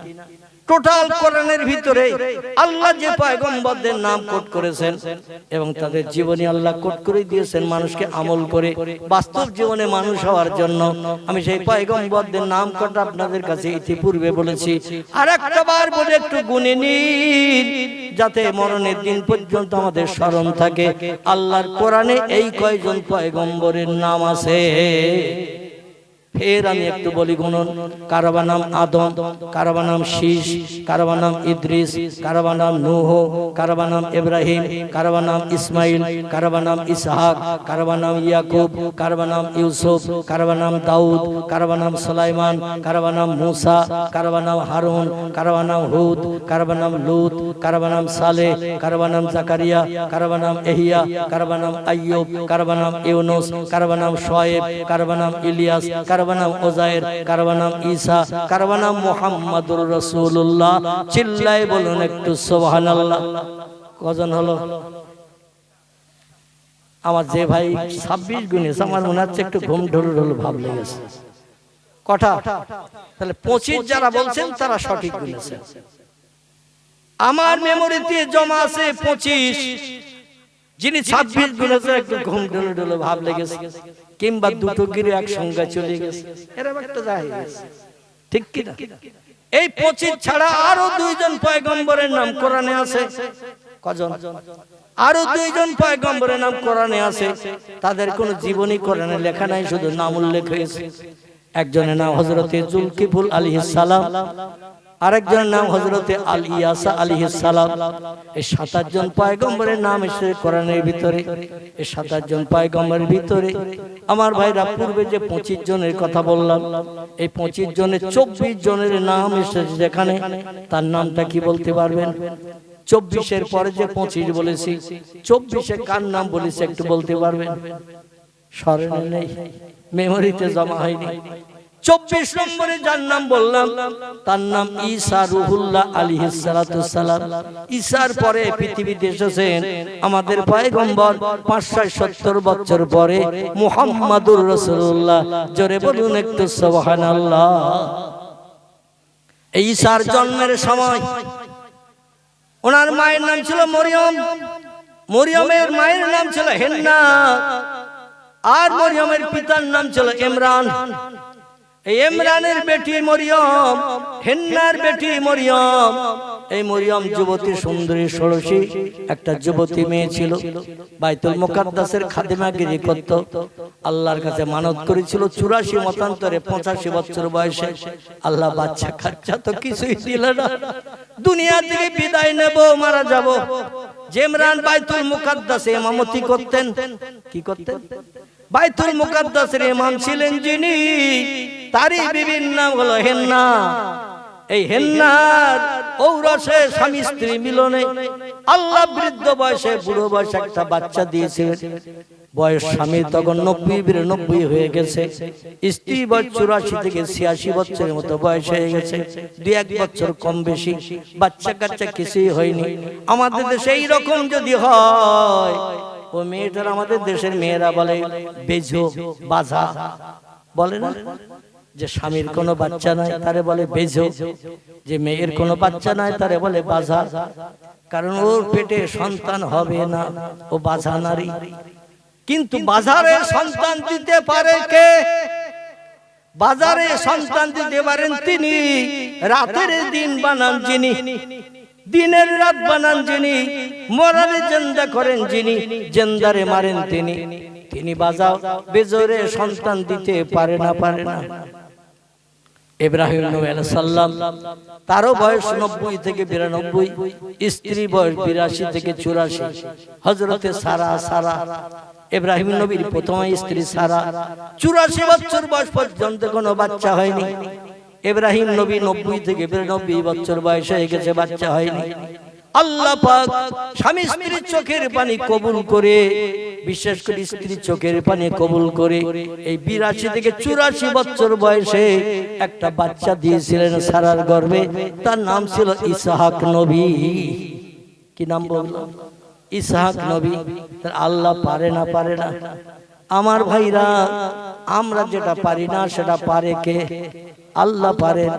তাওয়াক্কালতু আলাল্লাহ, আল্লাহর উপরে ভরসা করুন, আল্লাহর উপরে সবরতা করুন, মনস্কামনা আল্লাহ অবশ্যই আপনার মুখে হাসি ফুটাবেন, চোখের পানি কবুল করে নেবেন। আল্লাহ ডেকে বললেন, জিবরিল, ওই হেন্নার কন্যা মরিয়ম, ওই মরিয়মকে আমি আল্লাহ পাক বৃদ্ধা বয়স আমি মরিয়মকে সন্তান হিসেবে দিয়েছিলাম। ইমরান এবং হেন্নার আমার কাছে মানত করেছিল, কেঁদেছিল, আমি চোখের পানি কবুল করেছিলাম। কারণ বান্দাদের একটা জিনিস আমি ওর পছন্দ করি, সেটা হলো চোখের পানি। কোন বান্দা বান্দা আমার কাছে যখন চোখের পানি ফেলে কাঁদে, আমার আরো থরথর করে কাঁপতে থাকে। আমি আল্লাহ বান্দা বান্দির দোয়া কবুল না করে পারি না। কারণ সমস্ত সৃষ্টির ভিতরে মানুষ জাতি হলো শ্রেষ্ঠ, আমার সাদের বান্দা। জোরে বলুন একটু সুবহানাল্লাহ। আল্লাহ পাক হেন্না ইমরানের চোখের পানি কবুল করে একটা সন্তান দিয়েছিলেন। তবে তাদের ইচ্ছা ছিল, শখ ছিল একটা ছেলে হোক। মানত করেছিল, আল্লাহ যে সন্তান তুমি দেবে ওই সন্তানটা বাইতুল মুকাদ্দাসের খাদেম বানিয়ে দেব। কারণ জীবনে তো বাচ্চা কাচ্চার মুখ দেখেনি, আর তুমি যদি দাও এই বৃদ্ধা বয়সে, বাইতুল মুকাদ্দাসের খাদেমের কাজ করতে দেব। বাইতুল মুকাদ্দাসে ঝাড়ঝুট দেবে, পরিষ্কার পরিচ্ছন্ন করবে, পানি এনে মানুষদের উজু করার ব্যবস্থা করে দেবে, দরজা লাগাবে, জানালা লাগাবে, দরজা খুলবে, জানালা খুলবে, এইভাবে বাইতুল মুকাদ্দাসের খাদেমের কাজ করবে। আমাদের অধিকাংশ মসজিদে খাদেম আছে না নাই? চিন্তা ভাবনা ছিল ছেলে হলে ভালো হবে, কিন্তু হয়েছে মেয়ে। কি হয়েছে? মেয়ে হয়েছে। স্বামী স্ত্রী দুজন এক জায়গায় বসে সন্তান হওয়ার পরে চিন্তা ভাবনা নিলেন।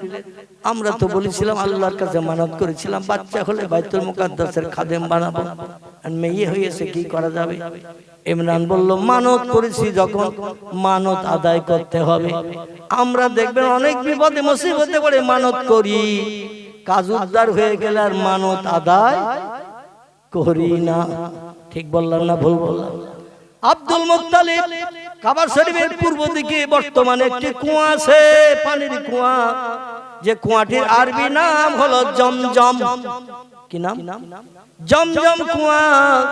এই জমজম কুয়াটা ইব্রাহিম নবী ইসমাইলের হাত পা কষাকষি আল্লাহ জিবরিল আমিন পাঠিয়ে ডানার ঝটকা মেরে জমিনের ধুলাবালি সরিয়ে একটা পানির কুয়ার ব্যবস্থা করেছিলেন।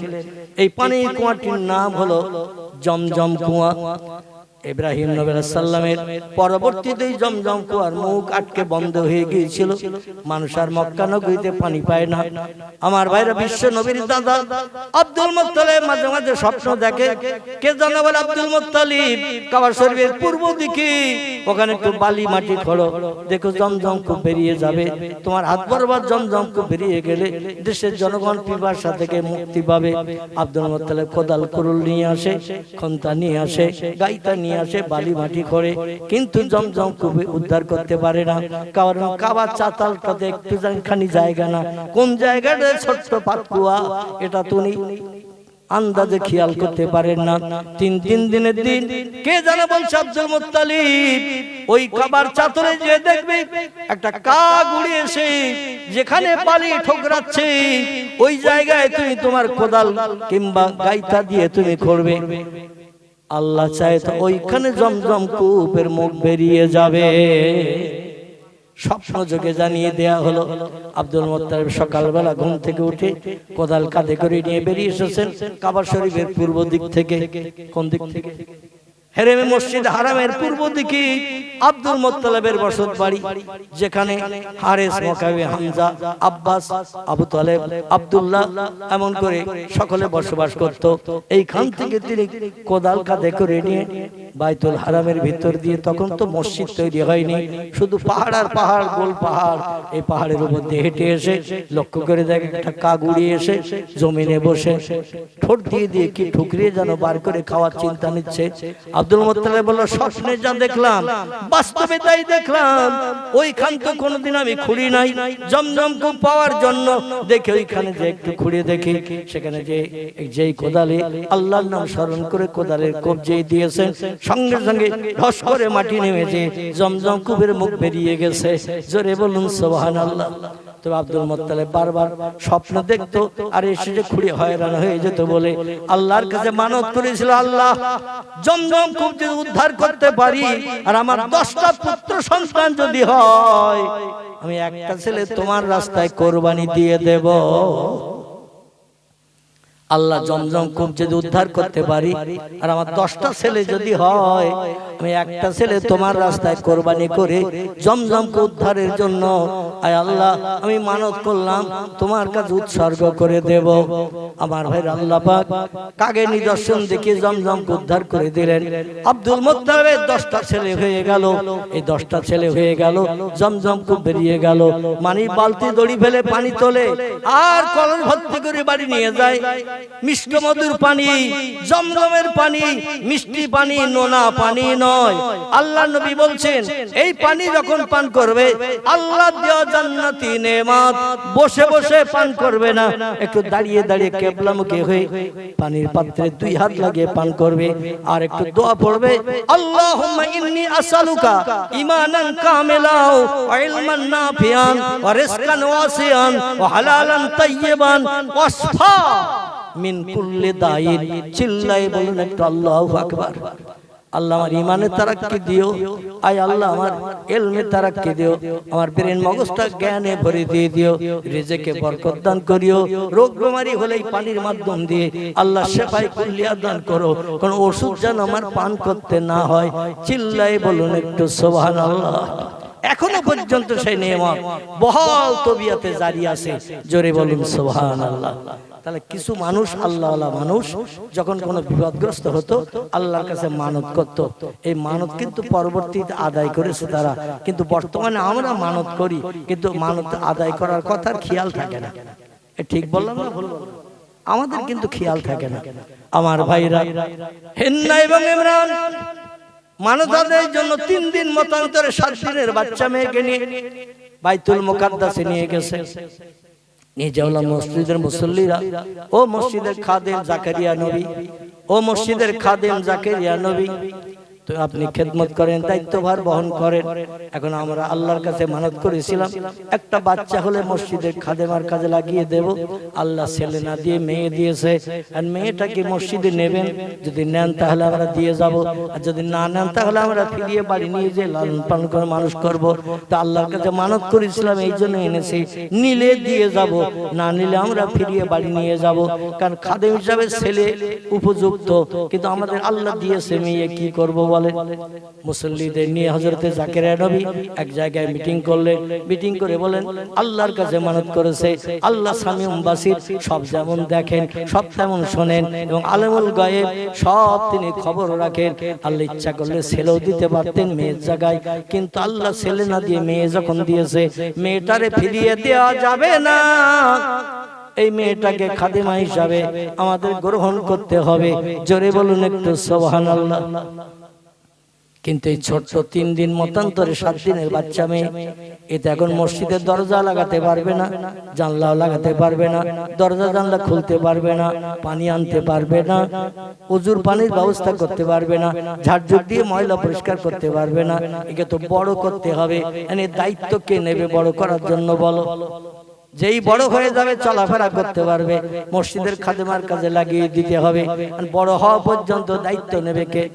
এ বলে আমি নেব, ও বলে আমি নেব, ও বলে আমি নেব। তার কারণ হলো দেখতে এত সুন্দরী, জোরে বলুন আল্লাহু আকবার।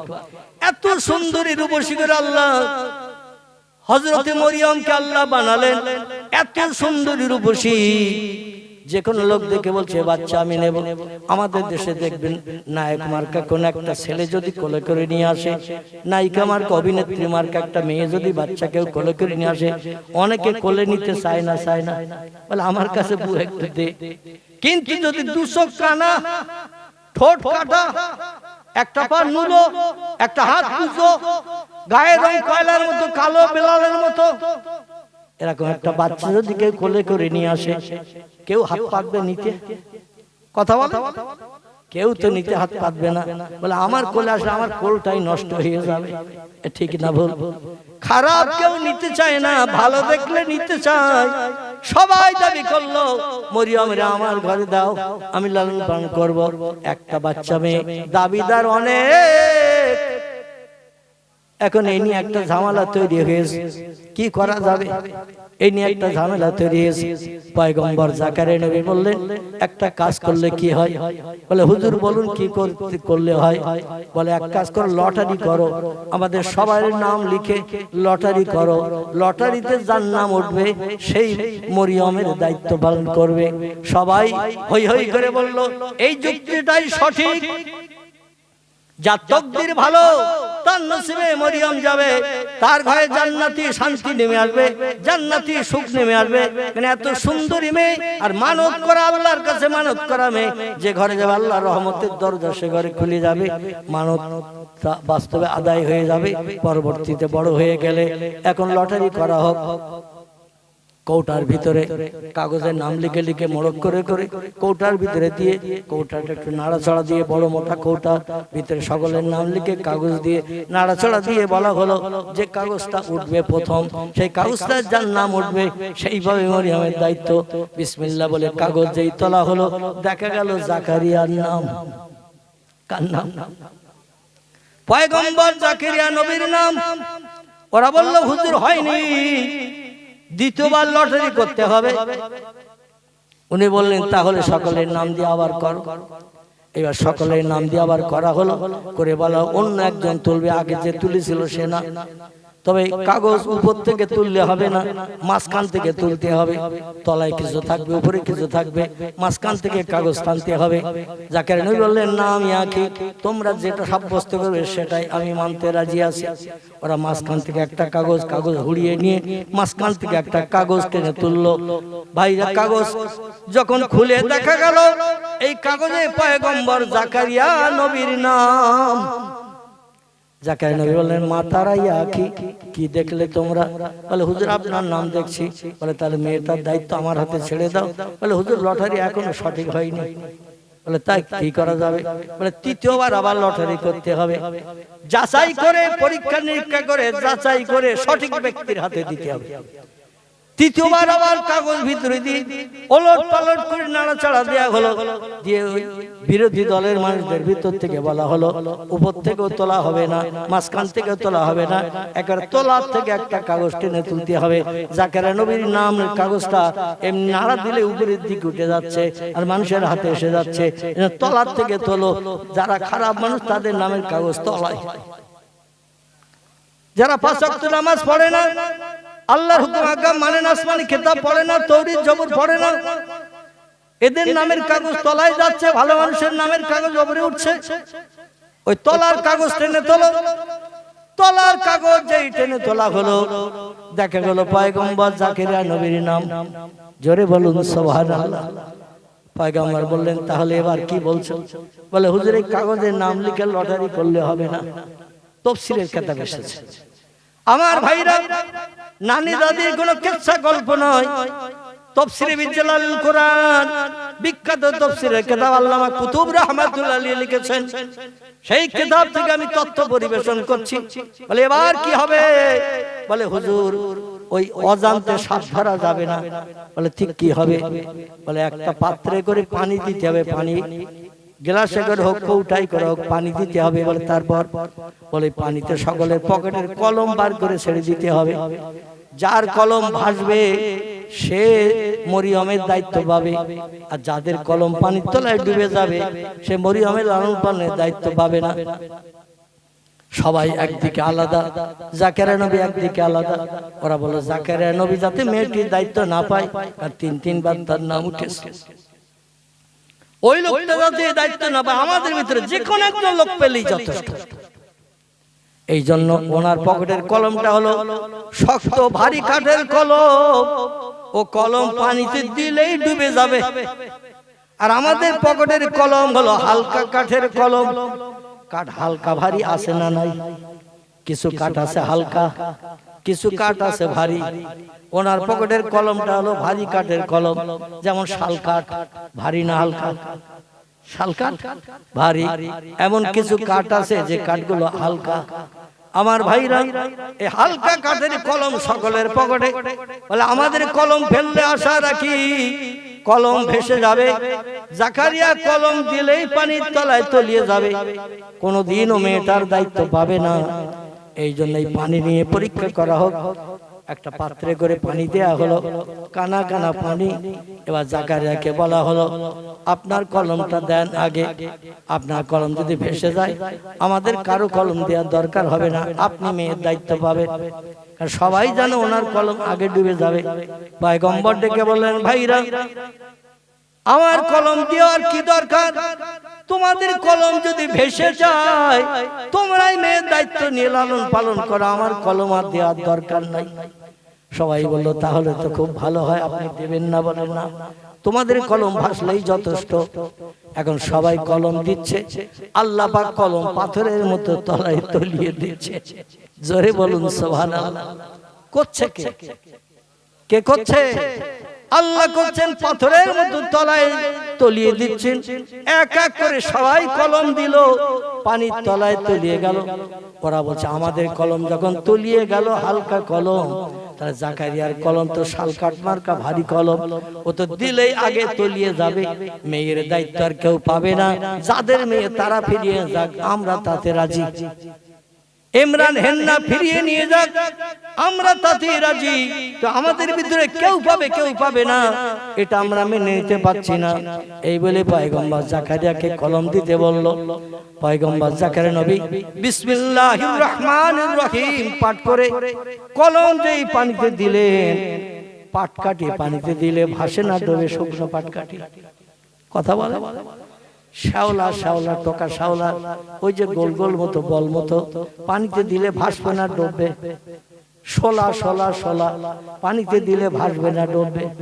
শোলার মতো, পাটকাঠির মতো, শ্যাওলার মতো, এরকম যেই দিয়েছেন কলম, কলম ভেসে গেল। জোরে বলুন একটু সুবহানাল্লাহ। সবাই তাজ্জব হয়ে গেল, আমাদের হালকা কলম ডুবে গেল, জাকারিয়ার কলম ভেসে উঠলো।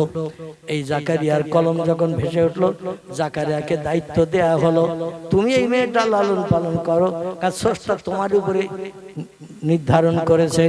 জাকারিয়া নবী বলল, বাড়িতে তোমার নিয়ে যাব না, এত পরীক্ষা নিরীক্ষার পরে যখন দায়িত্ব আমার কাছে এসেছে, বাইতুল মুকাদ্দাসের ছাদের উপরে একটা ঘর বানিয়ে ওই ঘরে তোমারে রেখে যাব, সময় মতো খাবার পরিবেশন করে খাইয়ে যাব।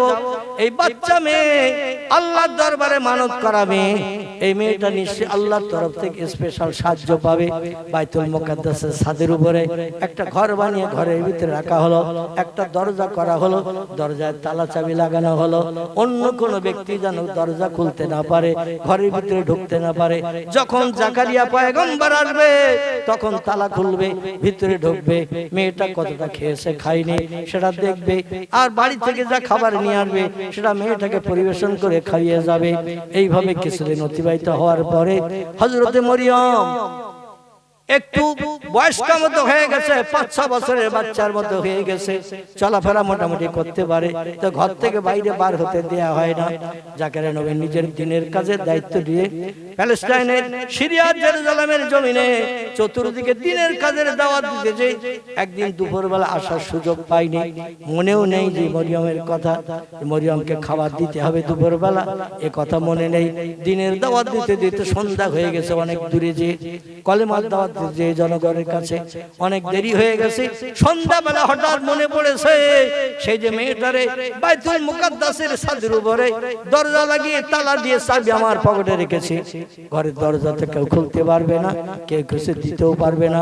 সারাদিন মেয়েটা অনাহারা হয়ে ক্ষুধার যন্ত্রণায় কত কান্না কাঁদছে তার ঠিক নাই, কত চিল্লা চিল্লি করছে তার ঠিক নাই। আল্লাহর দিনের দাওয়াতের কাজে বেরিয়ে যে মেয়েটার কথা আমার একবারও খেয়াল নাই। কোন মানুষের যে খেয়াল না থাকে সে খেয়াল কার থাকে? কথা বলেন। আমাদের যে খেয়াল না থাকে সে খেয়াল থাকে আল্লাহর। জোরে বলুন একটু সুবহানাল্লাহ। দৌড়িয়ে দৌড়িয়ে সন্ধ্যার পর বাড়ি ফিরেছেন, বাড়ি ফিরে বলেন, ইয়া জাওজাতি, এ প্রাণীর বিবি, মরিয়মের খাবার কি কেউ নিয়ে গেছে? বলে, লা ইয়া জাওজি, মরিয়মের খাবার তো কেউ নিয়ে যায়নি, আপনি প্রতিদিন নিয়ে যান, তো আমি রেডি করে রেখেছি, আপনি কখন আসবেন নিয়ে যাবেন? বলে, দুপুরের খাবার? বলে, দেয়া হয়নি। বলে, এখন তো সন্ধ্যা হয়ে গেছে, ঘন ঘন রাতের ছায়া নেমে আসছে, তাড়াতাড়ি করে খাবার দে। মেয়েটা মরে গেছে কি বাঁচা আছে আল্লাহই বেশি জানে, বেশি আছে কি মারা গেছে আল্লাহই বেশি জানে, দে একটু খাবার দে, আমি একটু নিয়ে যাই দেখি বাচ্চা মেয়েটা জিন্দা আছে কিনা। সিঁড়ি লাগিয়ে দিয়ে বাইতুল মুকাদ্দাসের উপরে উঠে গেল, সিঁড়ি লাগিয়ে দিয়ে মই লাগিয়ে দিয়ে উপরে উঠে যে পকেট থেকে চাবি বার করে তালা খুলে দরজা খুলে ভিতরে যেয়ে দেখে মরিয়মের সামনে বিভিন্ন ধরনের ফল ফুল সব খাঞ্চা ভরা রয়েছে। জোরে বলুন একটু সুবহানাল্লাহ, নারায়ে তাকবীর। এক এক মৌসুমে এক এক রকম ফল হয়। গরমকালের ফল গরমকালে হয়, শীতকালের ফল শীতকালে হয়, বর্ষাকালের ফল বর্ষাকালে হয়। কিন্তু আল্লাহর জান্নাতের গাছে সব ধরনের ফল একই মৌসুমে হয়। আল্লাহ বলেন, ইযহাব ইয়া জিবরিল ইলা মরিয়ম, এ জিবরিল তাড়াতাড়ি করে পৃথিবী জমিনে ঝাবিলাত দুনিয়া পৃথিবীতে যা এবং মরিয়মের ঘরের ভিতরে ঢুকে যা, এই জান্নাতে খাবার নিয়ে মরিয়মের পরিবেশন কর। আমার পয়গম্বর জাকারিয়া আমার দিনের কাজে দূরদেশে চলে গেছে, মরিয়মের কথা খেয়াল নাই, এই জন্য দুপুরের খানা দিতে পারে নাই। আমার বান্দি মরিয়ম পয়গম্বরের মা হবে ভবিষ্যতে, আমি আল্লাহ না খাইয়ে মারতে চাই না। যা খাবার পরিবেশন করে আয়। সামনে বিরাট বড় খাঞ্চা, বিভিন্ন ধরনের ফল ফল মিষ্টি মিঠাই সব রেডি। মরিয়ম খাওয়ার মতো খেয়েছে, বাকিগুলো সব রয়ে গেছে। হযরতে জাকারিয়া যা নিয়ে গেছে সে খাবারটা ওই খাঞ্চার ফলের কাছে তুচ্ছ, নগণ্য, খারাপ জিনিস। জোরে বলুন সুবহানাল্লাহ। এই দৃশ্য দর্শন করে জাকারিয়া থ হয়ে গেছে। আল্লাহ কোরআনে জাকারিয়া যে কথা বলেছিলেন কোরআনে সে কথা কোট করে দিয়েছেন। কাইফা লাগে হাযা ইয়া মরিয়ম, এই কথাই বললেন হযরত জাকারিয়া। কোরআনে সূরা বাকারায় আল্লাহ তত্ত্ব কোট করে দিয়ে দিয়েছেন। কাইফা লাগে হাযা ইয়া মরিয়ম, এ মরিয়ম দরজা লাগানো, তালা লাগানো, এ ঘরে কেউ ঢুকতে পারে না। এত বড় খাঞ্চায় কোথা থেকে খাবার তুমি পেলে আমার একটু বলো। ক্বালাত মিন ইনদিল্লাহ, জোরে বলুন আল্লাহু আকবার। জাকারিয়া পয়গম্বরের কথার প্রতি উত্তর দিলেন মরিয়ম। বাচ্চা মেয়ে যে উত্তর দিলেন আল্লাহ কোরআনে সেটাও কোট করে দিয়েছেন। চিল্লায়ে বলুন একটু সুবহানাল্লাহ। জাকারিয়া যাই বললেন খাবার কোথা থেকে আসলো, কে তোমার পরিবেশন করলো? কাইফা লাগে হাযা ইয়া মরিয়ম। মরিয়ম তখন বলছেন ক্বালাত মিন ইনদিল্লাহ, এ জাকারিয়া আমারে তুমি ভুলে যেতে পারো, যিনি তাম বিশ্বের কোন কীট পতঙ্গরে ভোলেন না, আমি তারই তরফ থেকে খাবার পেয়েছি। জোরে বলুন সুবহানাল্লাহ। মানে খাবার আল্লাহর তরফ থেকে এসেছে। জাকারিয়া বললেন যাত্রার মতো বেঁচে গেছি, তাহলে আমি দুশ্চিন্তা থেকে মুক্ত হয়ে গেলাম, তোমার জন্য আমার আর চিন্তা করতে হবে না, আল্লাহর দিনের কাজে আমাকে বেশি বেশি করে সময় দিতে পারবো। এইভাবে অল্প দিনে মরিয়ম লালিত বলে যে বড় হলো, যুবতী যখন হয়ে গেল, যুবতী হয়ে গেছে। মেয়েরা প্রতি মাসে 3 দিন মতান্তরে 4 দিন বা উর্ধ্ব সংখ্যায় 5 দিন বা 6 দিন পর্যন্ত নাপাকি থাকে। একে আরবি ভাষায় বলা হয় হায়েজ। কি বলা হয়? হায়েজ। বাংলা ভাষায় বলা হয় ঋতু, ইংরেজিতে বলা হয় মেন্স। কি বলা হয়? ইংরেজিতে বলা হয় মেন্স, আরবিতে কে বলা হয় হায়েজ, বাংলাকে বলা হয় ঋতুকাল। 3 দিন 4 দিন 5 দিন প্রাপ্তবয়স্ক মেয়েরা অসুচি থাকে, অপবিত্র থাকে, তাদের দেহ থেকে রক্ত নির্গত হয়। এই মরিয়ম যখন যুবতী হয়ে গেলেন, আমার ভাইরা সাবালিকা হলেন, মেয়েরা ওই সময় সাবালিকা হয় যখন থেকে ঋতুকাল শুরু হয়। আর পুরুষেরা শরীয়তের ফতোয়ার কিতাবের কথা বলছি, কিতাবের নাম হেদায়া, ফতোয়া দুররে মুহতার, ফতোয়া কাজী খান, ফতোয়া মহিদ, ফতোয়া আলমগীর, এমন করে বিভিন্ন ফতোয়ার কিতাবের ভিতরে লেখকেরা লিখেছেন ছেলেরা প্রাপ্তবয়স্ক হয় ওই সময় যখন স্বপ্ন দোষ হয়। কি দোষ? ঘুমিয়ে পড়ে স্বপ্ন দোষ হয়, এখান থেকে বালেগ। আর মেয়েরা বালেগা হয়, প্রাপ্তবয়স্ক হয় ওই সময় যেখান থেকে তাদের হায়েজ হয় বা ঋতুকাল শুরু হয়, এখান থেকে তারা প্রাপ্তবয়স্ক হয়। মরিয়ম আলাইহিস সালাম 3-4 দিন বাইতুল মুকাদ্দাসে আসে না। লোকজন বলে জর্জারি হলো নাকি, কি অসুস্থতা হলো নাকি, মসজিদে আসে না। খোঁজ নিয়ে দেখা গেল মরিয়ম সুস্থ আছে কিন্তু মসজিদে আসেন না। তার কারণ তিনি সাবালিকা হয়েছেন, হায়েজ হয়েছে, দেহ নাপাক, এই জন্য মসজিদে ওঠেন না। 3-4 দিন পরে যখন হায়েজ সেরে গেল, খুব সংক্ষেপ কথা, দেখতে দেখতে অনেক লম্বা বক্তব্য রেখে ফেলেছি, আমি খুব সংক্ষেপ করে দিয়ে দোয়া করব আপনাদের নিয়ে। আমার ভাইরা, সুচিতা হওয়ার জন্য, নাপাকি দূর করে পবিত্রতা অবলম্বনের জন্য আল্লাহ বলেন ফাকসেলু, তোমরা তোমাদের দেহটা ধৌত করে নাও, নাপাকি দেহ পবিত্র হয়ে যাবে। দেহটা একেবারে আপাদমস্তক মাথা থেকে নিয়ে পা পর্যন্ত পানি ঢেলে দিয়ে ধৌত করো। শরীরে কোনো জায়গা যেন শুকনো না থাকে, পানি দিয়ে ধৌত করে নিলে নাপাক দেহ পাক হয়। আর যদি অজু নষ্ট হয়ে যায় 4টি কাজ করতে হয়। কটি? 22 হয়ে গেছে, ঘুম থেকে উঠেছেন, ওযু আর থাকলো না, নষ্ট হয়ে গেছে। আপনাকে আবার নতুন করে পবিত্র হতে গেলে, আপনাকে পবিত্র হয়ে কোরআন পড়তে গেলে, কোরআনে হাত দিতে গেলে, নামাজ পড়তে গেলে দেহটা পাক বানাতে হবে। তখন আপনাকে কি করতে হবে? আল্লাহ কোরআনে বলছেন, ফাকসিলু ওয়াজুহাকুম ওয়া আইদিয়াকুম ইলাল মারাফিকি আমসাহু বিরুসিকুম ওয়ারজুলাকুম ইলাল কাবাইন। জোরে বলুন একটু আল্লাহু আকবার। আল্লাহ বলছেন, ঘুম থেকে যদি ওঠো, তোমার দেহে আর ওযু থাকবে না। পেশাব যদি করো, ওযু থাকবে না। পায়খানা যদি করো, ওযু থাকবে না। এমন করে কোন দেহ থেকে রক্ত যদি নির্গত হয়ে যায়, ওযু থাকবে না। দেহ ফ্র্যাকচার হয়ে রক্ত নির্গত হলে ওযু নষ্ট হয়ে যায়। এই সমস্ত কারণে আবার যদি দেহ পাক বানাতে চাও, 4টি কাজ করে নাও। 4টি কাজ করে নাও। ফাকসিলু ওযুহাকুম, প্রথমে তোমাদের মুখমণ্ডলটা পবিত্র পরিষ্কার পানি দিয়ে ধৌত করে নাও। ওয়াইদিয়াকুম ইলাল মারাফিকি, 2 হাতের কোণে পর্যন্ত পবিত্র পানি দিয়ে, পরিষ্কার পানি দিয়ে ধৌত করে নাও। 3 নম্বর, আমসাহু বিরুসিকুম, মাথার চুলের উপর দিয়ে ঘাটটা, ভিজা হাত একটু ঘাটটা মুছে করে নেবে, মাথার চুল সমেত। এটা হলো 3 নম্বরের কাজ। 4 নম্বর হলো ওয়ারজুলাকুম ইলাল কাবাইন, 2 পায়ের গোছের উপর পর্যন্ত পানি দিয়ে ধৌত করে নাও।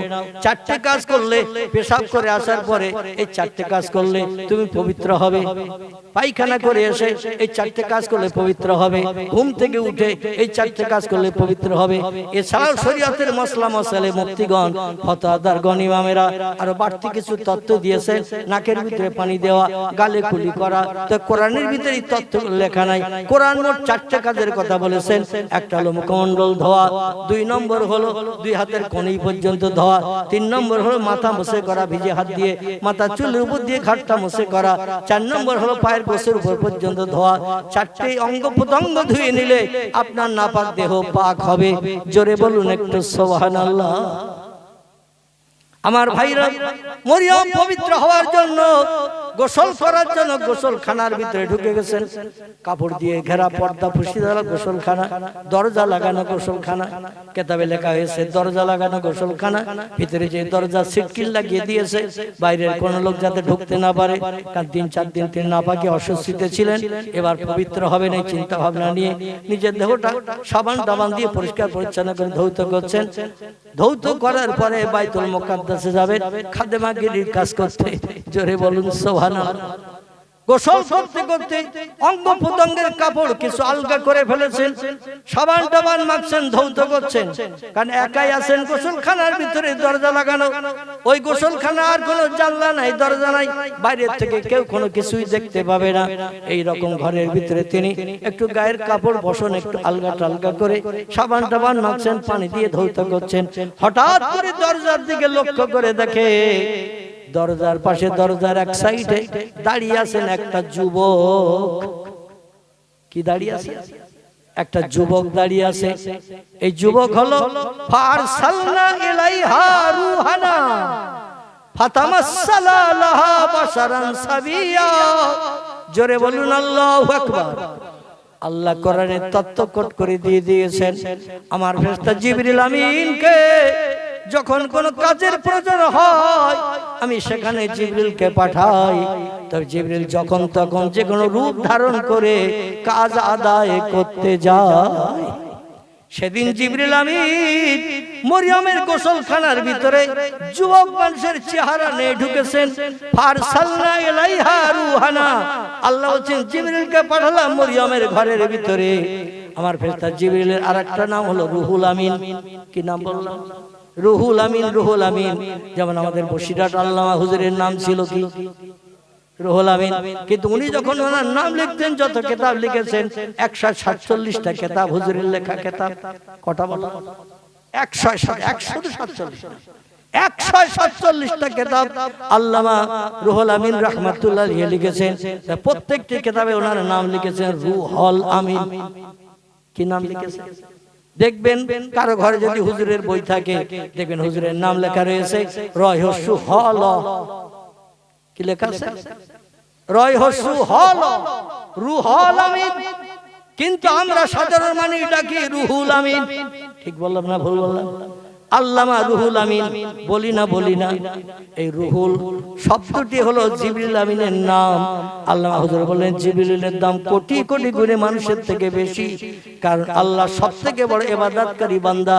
তার নামের সঙ্গে আমার নাম রাখলে মানুষেরা হয়তো আমারে ওই নাম ধরে ডাকবে, জিবরিল আমিনের নামের মর্যাদা নষ্ট হবে। এজন্য নামটা একটু ঘুরিয়ে লিখেছেন রুহুল আমিন।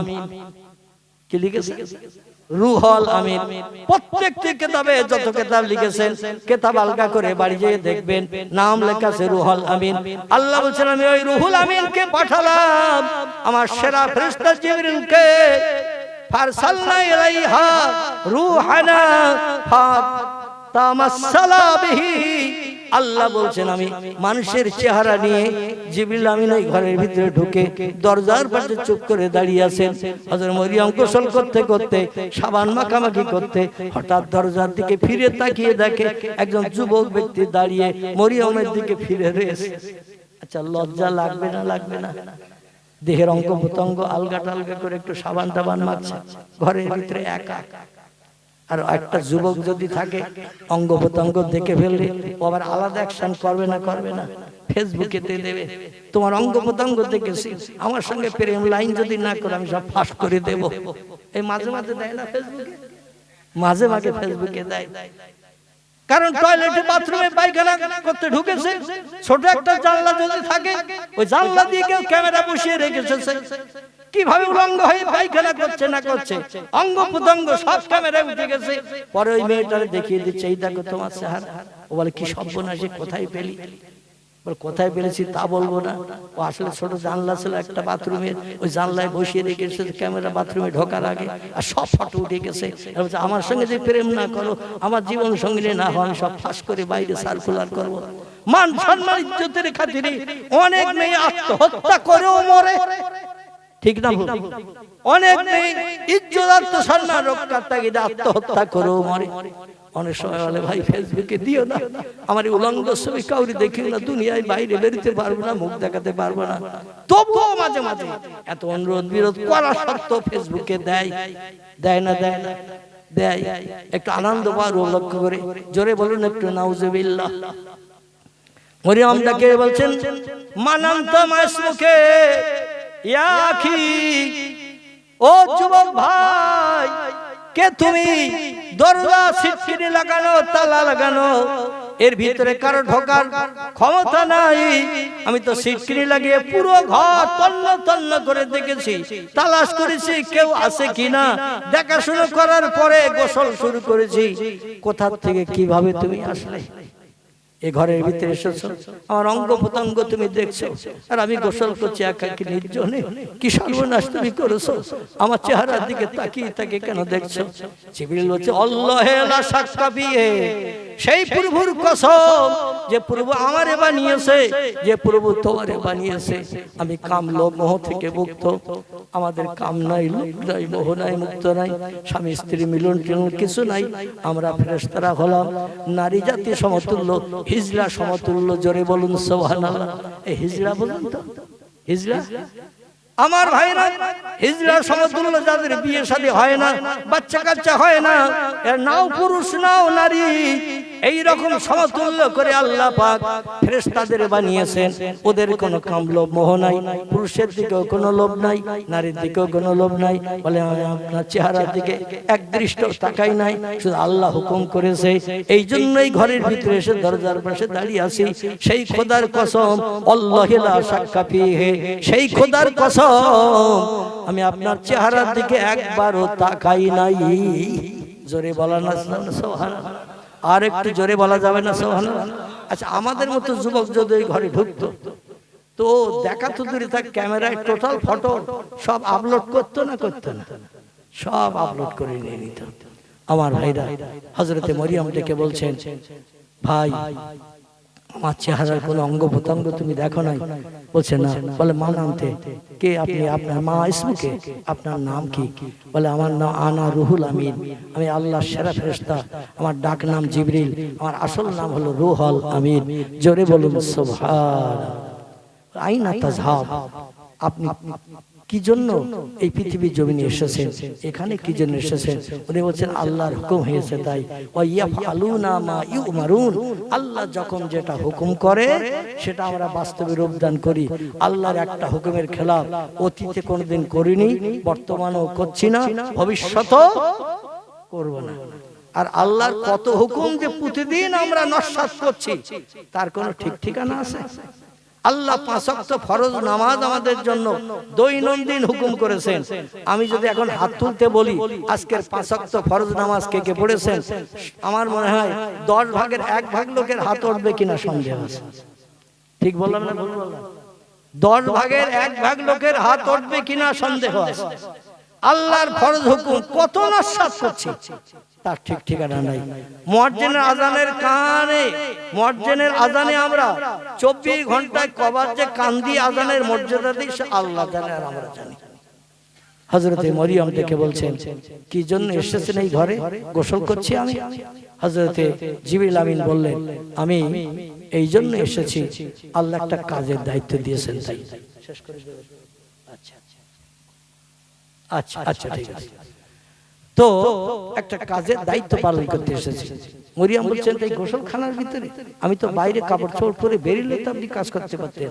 বলে আল্লাহ আমার হুকুম করেছে গোসলখানার ভিতরেই যখন পবিত্র হয়ে শাড়ি চুড়ি কাপড় পরবেন সেই সময় আল্লাহ আমার এই কাজটা করতে বলেছেন, সেই জন্য এসেছি। বলে কি কাজ? বলে আদম সবিল্লাহ জান্নাতের ভিতরে ঠান্ডা লাগার কারণে একটা হাসি হেসেছিল, আর হাসার কারণে নাক দিয়ে কিছু তরল পদার্থ শিকনি নাকের ফোঁটা বেরিয়ে গিয়েছিল।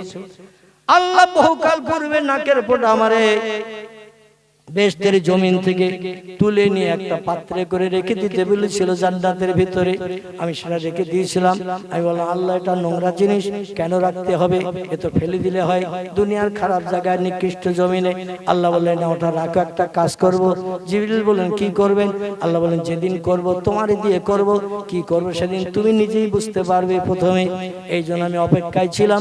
কয়েক হাজার বছর পেরিয়ে যাওয়ার পরে আদম সবিল্লাহ থেকে নিয়ে এই ঈসা রুহুল্লাহর আগ পর্যন্ত যত পয়গম্বর এসেছে সব পয়গম্বরকে শেষ করে দিয়ে বনি ইসরাইল কওমের শেষ পয়গম্বর যিনি আসবেন তাকে দুনিয়ায় পাঠানোর জন্য আল্লাহ জান্নাত থেকে সেই বর্তনে নাকের ফোঁটা শিকনি তরল পদার্থ হাসি লাগলে মাঝে মাঝে নাক দিয়ে বার হয় না? হাসি লাগলে দেখবেন, সর্দি লাগলে হাসি লাগে বারবার, আর হাসি লাগলে তরল সর্দি দেখবেন নাক দিয়ে ছিটকে বেরিয়ে যায়। ওইটাই বেরিয়ে গিয়েছিল জান্নাতের জমিনে। আল্লাহ বলেন জমিন নোংরা হয়ে যাবে, জান্নাতে তুলে ভালো। তাই জিবরিল আমিন পরিষ্কার করে তুলে ফেলেছিলেন। আল্লাহ বলে ওই নাকের ফোঁটা শিকনিটা নিয়ে মরিয়মকে একটু হা করতে বলো। আরে নাকের ফোঁটা শিকনিটা মরিয়মের খাইয়ে দাও। ওই নাকের ফোঁটা শিকনির মাধ্যম দিয়ে মরিয়মকে বিনা বিবাহে আমি আল্লাহ একটা সন্তান দান করব। আল্লাহ পারবে না? পারবে না?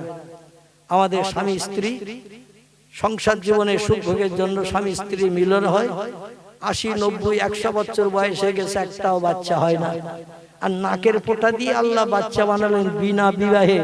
আল্লাহ পারেন না? পারেন না? এই জন্য তিনি বলেছেন আমি রাতকে দিন বানাই, দিনকে রাত বানাই, মরারে জেন্দা করি, জেন্দারে মারি।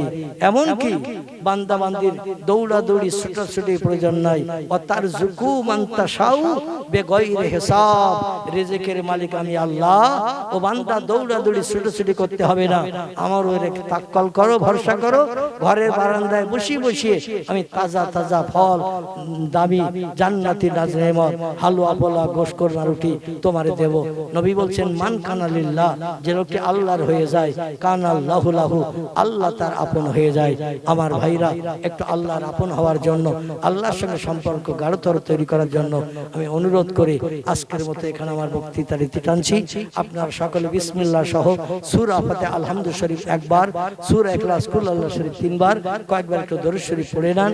আমাদের কারো বাপ, কারো মা, দাদা দাদি, আপনজন, আত্মীয় স্বজন যারা নীরব নগরে অন্ধকার কবরে আছে তাদের জন্য একটু মাগফিরাত কামনা করব।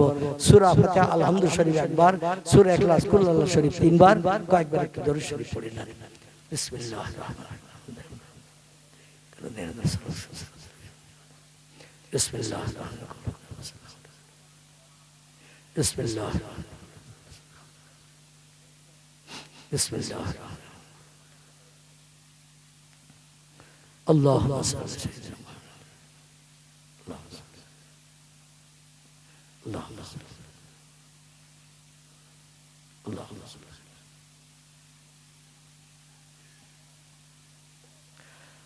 আমি আজকের কর্তৃপক্ষদের দাবি পূরণ করতে যে মিলাদ কিয়াম করলাম না, কিন্তু আমি মিলাদ কিয়ামের দলের মানুষ। কিয়াম করাটা হলো মুস্তাহাসান জিনিস, করলে সব, না করলে পাপ নাই। এলাকার অধিকাংশ মানুষ হয়তো মিলাদ কিয়াম করেন না, আর এলাকাটায় আমার আশা হয়নি জীবনে। আমার বর্তমান বয়স 64 বছর পেরিয়ে গেছে। আপনাদের গ্রামে আমি এসেছি কোনোদিন? আমার তো স্মরণে নাই, আসিনি। তো যাই হোক, যেখানে মিলাদ কিয়াম হয় না সেখানে আমি যাই না। তবে এখানে আমি দাওয়াত নিয়েছি, জানি আমাদের এলাকা মিলাদ কিয়াম হবে, কিন্তু কর্তৃপক্ষ নিষেধ করে গেলে করলে হয়তো একটা অশান্তি বিভ্রান্ত হবে। আমি অশান্তি বিভ্রান্ত পছন্দ করি না। কোনো আলেম ওলামাদের বিপক্ষে কোনো মন্তব্য করি না, কারো সম্পর্কে কোনো কটু বাজে কথাও আমি বলার চেষ্টা করি না। আমি সচলভাবে থাকার চেষ্টা করি। এই জন্য আজকের করলাম না, তাই বলে মনে করবেন না উনি মিলাদ কিয়াম করেন না। সব জায়গায় করি, তাই কর্তৃপক্ষরা নিষেধ করেছেন। এখানকার মানুষ হয়তো মিলাদ কিয়াম বিরোধী আছেন, এই জন্য করলে একটা অশান্তি সৃষ্টি হবে, এই জন্য করলাম না। সকলে আমার সঙ্গে দোকানে হাত উঠান, আল্লাহুম্মা আমিন। রব্বানা যালামনা আনফুসানা ওয়া ইল্লাম তাগফির লানা ওয়া তারহামনা লানাকুনান্না মিনাল খাসিরিন। রব্বানা ইন্নানা সামি'না মুনাদিয়্যান ইউনাদি লিল ঈমান আন আমিনু বিরাব্বিকুম ফামান্না রব্বিগফিরলি যুনুবি ওয়ারহাম ওয়া আনতাল গফুরুর রহিম। আল্লাহ, পবিত্র জমাদুল আউয়াল মাসের শেষ লগ্নে এক ইজ্জতপূর্ণ রাত উপলক্ষ করে ভিক্ষুক সেজে রাতের গভীরে এই শীতের রাতে দুটি করে খালি হাত আমরা সকলে আপনার মহান দরবারে তুলেছি। কুদরতি নজরে বান্দা বান্দীদের দিকে ফিরে তাকান, রহমতের দরজা খুলে দিন, এ বেহেশতের বাগানকে কবুল করে নিন। আপনার খোশনদির যেমন দিলাবের আশায় ওজমা কালাম নেমাতে কালাম কোরআনে পাক এই মহান মজমার শুরু থেকে নে পর্যন্ত বিভিন্ন জবানিতে কোরআনে পাক তেলাওয়াত হয়েছে।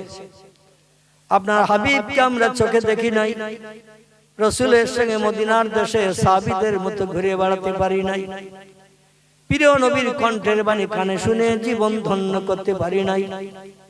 রাসূলের নাম মুহাম্মদ, মুহাম্মদ সাল্লাল্লাহু আলাইহি সাল্লাম এই বাংলার জমিনের শেষ প্রান্ত থেকে আমরা শুধু হাওয়ার মাধ্যম দিয়ে কানে শুনি। আল্লাহ, রাসূলের মহব্বত, প্রেম, ভালোবাসা রক্ষার্থে দোয়া, দরুদ, সালাম, জিকির, আজকার যা কিছু করা হয়েছে কবুল করুন। দয়া পরবশী যদি কিছু সাদকা এনায়েত করেন, সর্বাগ্রে সোনার মদিনায় হাবিবের আরওয়া পাকে পৌঁছে দিন।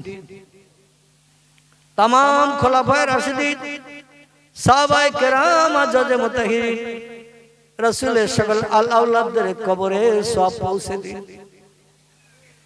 বাবা আদম, মা হাওয়া থেকে নিয়ে ঈসা রুহুল্লাহ পর্যন্ত সকল নবী আম্বিয়া তাদের বিবিদের কবরে সওয়াব পৌঁছে দিন। পীরানে বীর দস্তগীর মহিউদ্দিন আব্দুল কাদের জিলানী হুজুর থেকে নিয়ে সময় পর্যন্ত যত ওলিয়া উলিয়া, গাউস, কুতুব, নকিব, আবদাল, শহীদ, সুহাদা, হাজী, গাজী, সুফি, দরবেশ, ইমানদার, মুমিন, মুসলমান নরনারী, অন্ধকার কবরে যারা ধরাশায়ী হয়ে আছে, সকলের কবরে তওবাটুকুন পৌঁছে দিন। আপনার तमाम প্রেমিক প্রেমিকা, মাহবুব মাহবুবা, বান্দা বান্দীদের খাস রুহানি দোয়া রসিলা করে আমরা যারা দোকানে করে হাত তুলেছি, কেহ আব্বাকে হারিয়েছি, কেহ বা জনম দুঃখিনী মাকে কবরস্থ করে চিরয়তীম বলে গেছি, বাপ হারা মা হারাইতি, আব্বা বলে ডেকে জীবনের স্বাদ মিটাতে পারি না, মায়ের চাঁদ মুখ দেখে নফল কবুল হজের সওয়াব নসিবে করতে পারি না। আমাদের ভবিষ্যতের উন্নতির চিন্তা ভাবনা করতে যে কত নামাজ তারা কাজা করে ফেলেছে, শরীয়তের কত খেলাফ কাজ হয়তো করে বসেছে, কত মিথ্যা কথা বলেছে, কত চুরি করেছে। আমাদের লালন পালন করতে যে আল্লাহ তোমার ভয় তাদের হৃদয়ে ততটা তৈরি করতে পারে নাই। আজরাইল ডাক দিয়েছে, জায়গা জমি ঘর বাড়ি অর্থ সম্পদ সব আমাদের জন্য ফেলে রেখে অন্ধকার কবরে তারা হাজির দিয়েছে। আল্লাহ কি হালাতে আছে আমরা দেখতে পাই না, আমাদের সেই কান্নাই শুনতেও পাই না। অপরাধের কারণে যদি কবরে আযাব হয়ে থাকে, আল্লাহ সৎ সন্তান যদি দুখানা করে হাত রাতের গভীরে তুলেছি, আমাদের হাত দুখানা কবুল করে নিন। আমাদের পিতা মাতার কবর দুখানাকে জান্নাতের বাগান বানিয়ে দিন, জান্নাতি নাজনেমাত কবরে চালু করে দিন। পরীক্ষকদের প্রশ্নোত্তর আসানির সঙ্গে জবানে চালু করে দিয়ে ইমানদার মুমিন মুমিনা নরনারীর খাতায় নাম নথিভুক্ত করুন। আমাদের দাদা দাদি নানা নানি খালা খালু ফুবু ফুবি, পিতার কুল মাতার কুল শ্বশুর কুল শাশুড়ি কুল, রক্তের সঙ্গে সম্পর্ক নিয়ে আপনজন আত্মীয় স্বজন যে যেখানে কবরস্থ হয়ে আছে, আল্লাহ সকলের কবরে সওয়াব পৌঁছে দিয়ে মৃত আপনজনদের রুহানি দোয়া আমরা যারা জিন্দা সন্তান বেঁচে আছি আমাদের সকলের জন্য নসিব করুন। আল্লাহ এই গ্রাম থেকে আসমানি বালা আসমানে উঠিয়ে নিন, জমিনের বালা জমিনের তলায় দাফন করে দিন। সকল গ্রামবাসীদের ব্যবসায় কারবারে চাষি বেশি বেশি করে বরকত দান করুন। সকলে হাড়িতে দানায় দানায় উন্নতি দিন। আল্লাহ সকলের কারবারে বেশি বেশি করে বরকত দান করুন। এক অন্নভুক্ত যত মানুষ সংসারে আছে সকলকে সুখী জীবন গঠন করে বসবাসের তৌফিক দান করুন। যারা ঋণগ্রস্ত দেনদার আছে, আল্লাহ সকলে ঋণ দেনা থেকে মুক্তি দিয়ে মুখে হাসি ফুটিয়ে দিন। রব্বুল আলামিন আমাদের একদিন এই দুনিয়ার মোহমায়া ছেড়ে অন্ধকার কবরে হাজির দিতে হবে। মরণের দিন, জুমার দিন, জুমার রাত কিংবা রমজান মাস আমাদের জন্য নসিব করবেন। যদি তকদিরে না জোটে আল্লাহ তোমার হাবিবের ইন্তেকালের দিন সোমবার আমাদের কাউকে যারা বঞ্চিত করিও না। নবীর জীবনের শেষ সুন্নত মরণের দিনটি আমাদের জন্য মরণ নসিব করিয়ে কবরে হাজির হওয়ার তৌফিক দান করিও। আয় রব্বুল আলামিন, মরণের জাখানদানি কষ্টের সময় তোমার নবী বলেছেন মরণের জাখানদানি হলো হক, মরণের জাখানদানি হলো সত্য। প্রত্যেকটি মানুষের নসিবে মরণের কষ্ট হবে, কম বেশি সকলের হবে। এই সময় আমরা মরণের কষ্টে পতিত হয়ে আল্লাহ তোমার একত্ববাদের ভাষা জানো না ভুলি, আমাদের জবান দিয়ে আসানির সঙ্গে জারি করে দিও তোমার পবিত্র আরশ পাকের ভাষা কলেমা শরীফ আমাদের সকলের জবানে চালু করিয়ে জারি করিয়ে ইমানদারের খাতায় নাম নথিভুক্ত করিয়ে হাসরের মাঠে তোমার হাবিব যেখানে দাঁড়ানো থাকবে নবীজির পিছনে দামান ধরে আমাদের সকলকে দাঁড়ানোর তৌফিক দান করিও। আল্লাহ জলসা কমিটির যুবকদের তুমি কবুল করে নাও। আল্লাহ এদের পাঁচ ওয়াক্ত নামাজি বানিয়ে নাও, ইসলাম শরীয়তের পূর্ণ পরিপন্থী পায়বন্দি করে নাও। আল্লাহ নবীর সুন্নত বাস্তবে রূপদান করে রাস্তাঘাটে পথে চলতে পারে এ তৌফিক দান করিও। জলসা দিয়েছে আগামীকাল সকাল বেলা শয়তান উচ্চার হয়ে না ঘরে নবীর মহব্বত, নবীর প্রেম ভালোবাসা সকল যুবক ভাইদের পাড়া প্রতিবাদী হৃদয়ে বেশি বেশি করে তৈরি করে দাও। সুবহান রাব্বিকা রাব্বিল ইজ্জাতি আম্মা ইয়াসিফুন ওয়া সালামুন আলাল মুরসালিন আলহামদুলিল্লাহি রাব্বিল আলামিন। বেহুরমতে হাজিহিল কালিমাতুত তাইয়্যিবা লা ইলাহা ইল্লাল্লাহ লা ইলাহা ইল্লাল্লাহ লা ইলাহা ইল্লাল্লাহ মুহাম্মাদুর রাসূলুল্লাহ। আসসালামু আলাইকুম ওয়া রাহমাতুল্লাহি ওয়া বারাকাতুহু। যুবক ভাইরা কিছু তাবারুকের ব্যবস্থা করেছে। কেউ ওঠাউঠি করবেন না, দৌড়াদৌড়ি করবেন না, সকলে ধীরস্থির ভাবে কাতারে লাইন দিয়ে বসে পড়ুন, যাতে জলসা কমিটির যোগ ভাইদের তাবারুক পরিবেশন করতে সুবিধা হয়। সকলে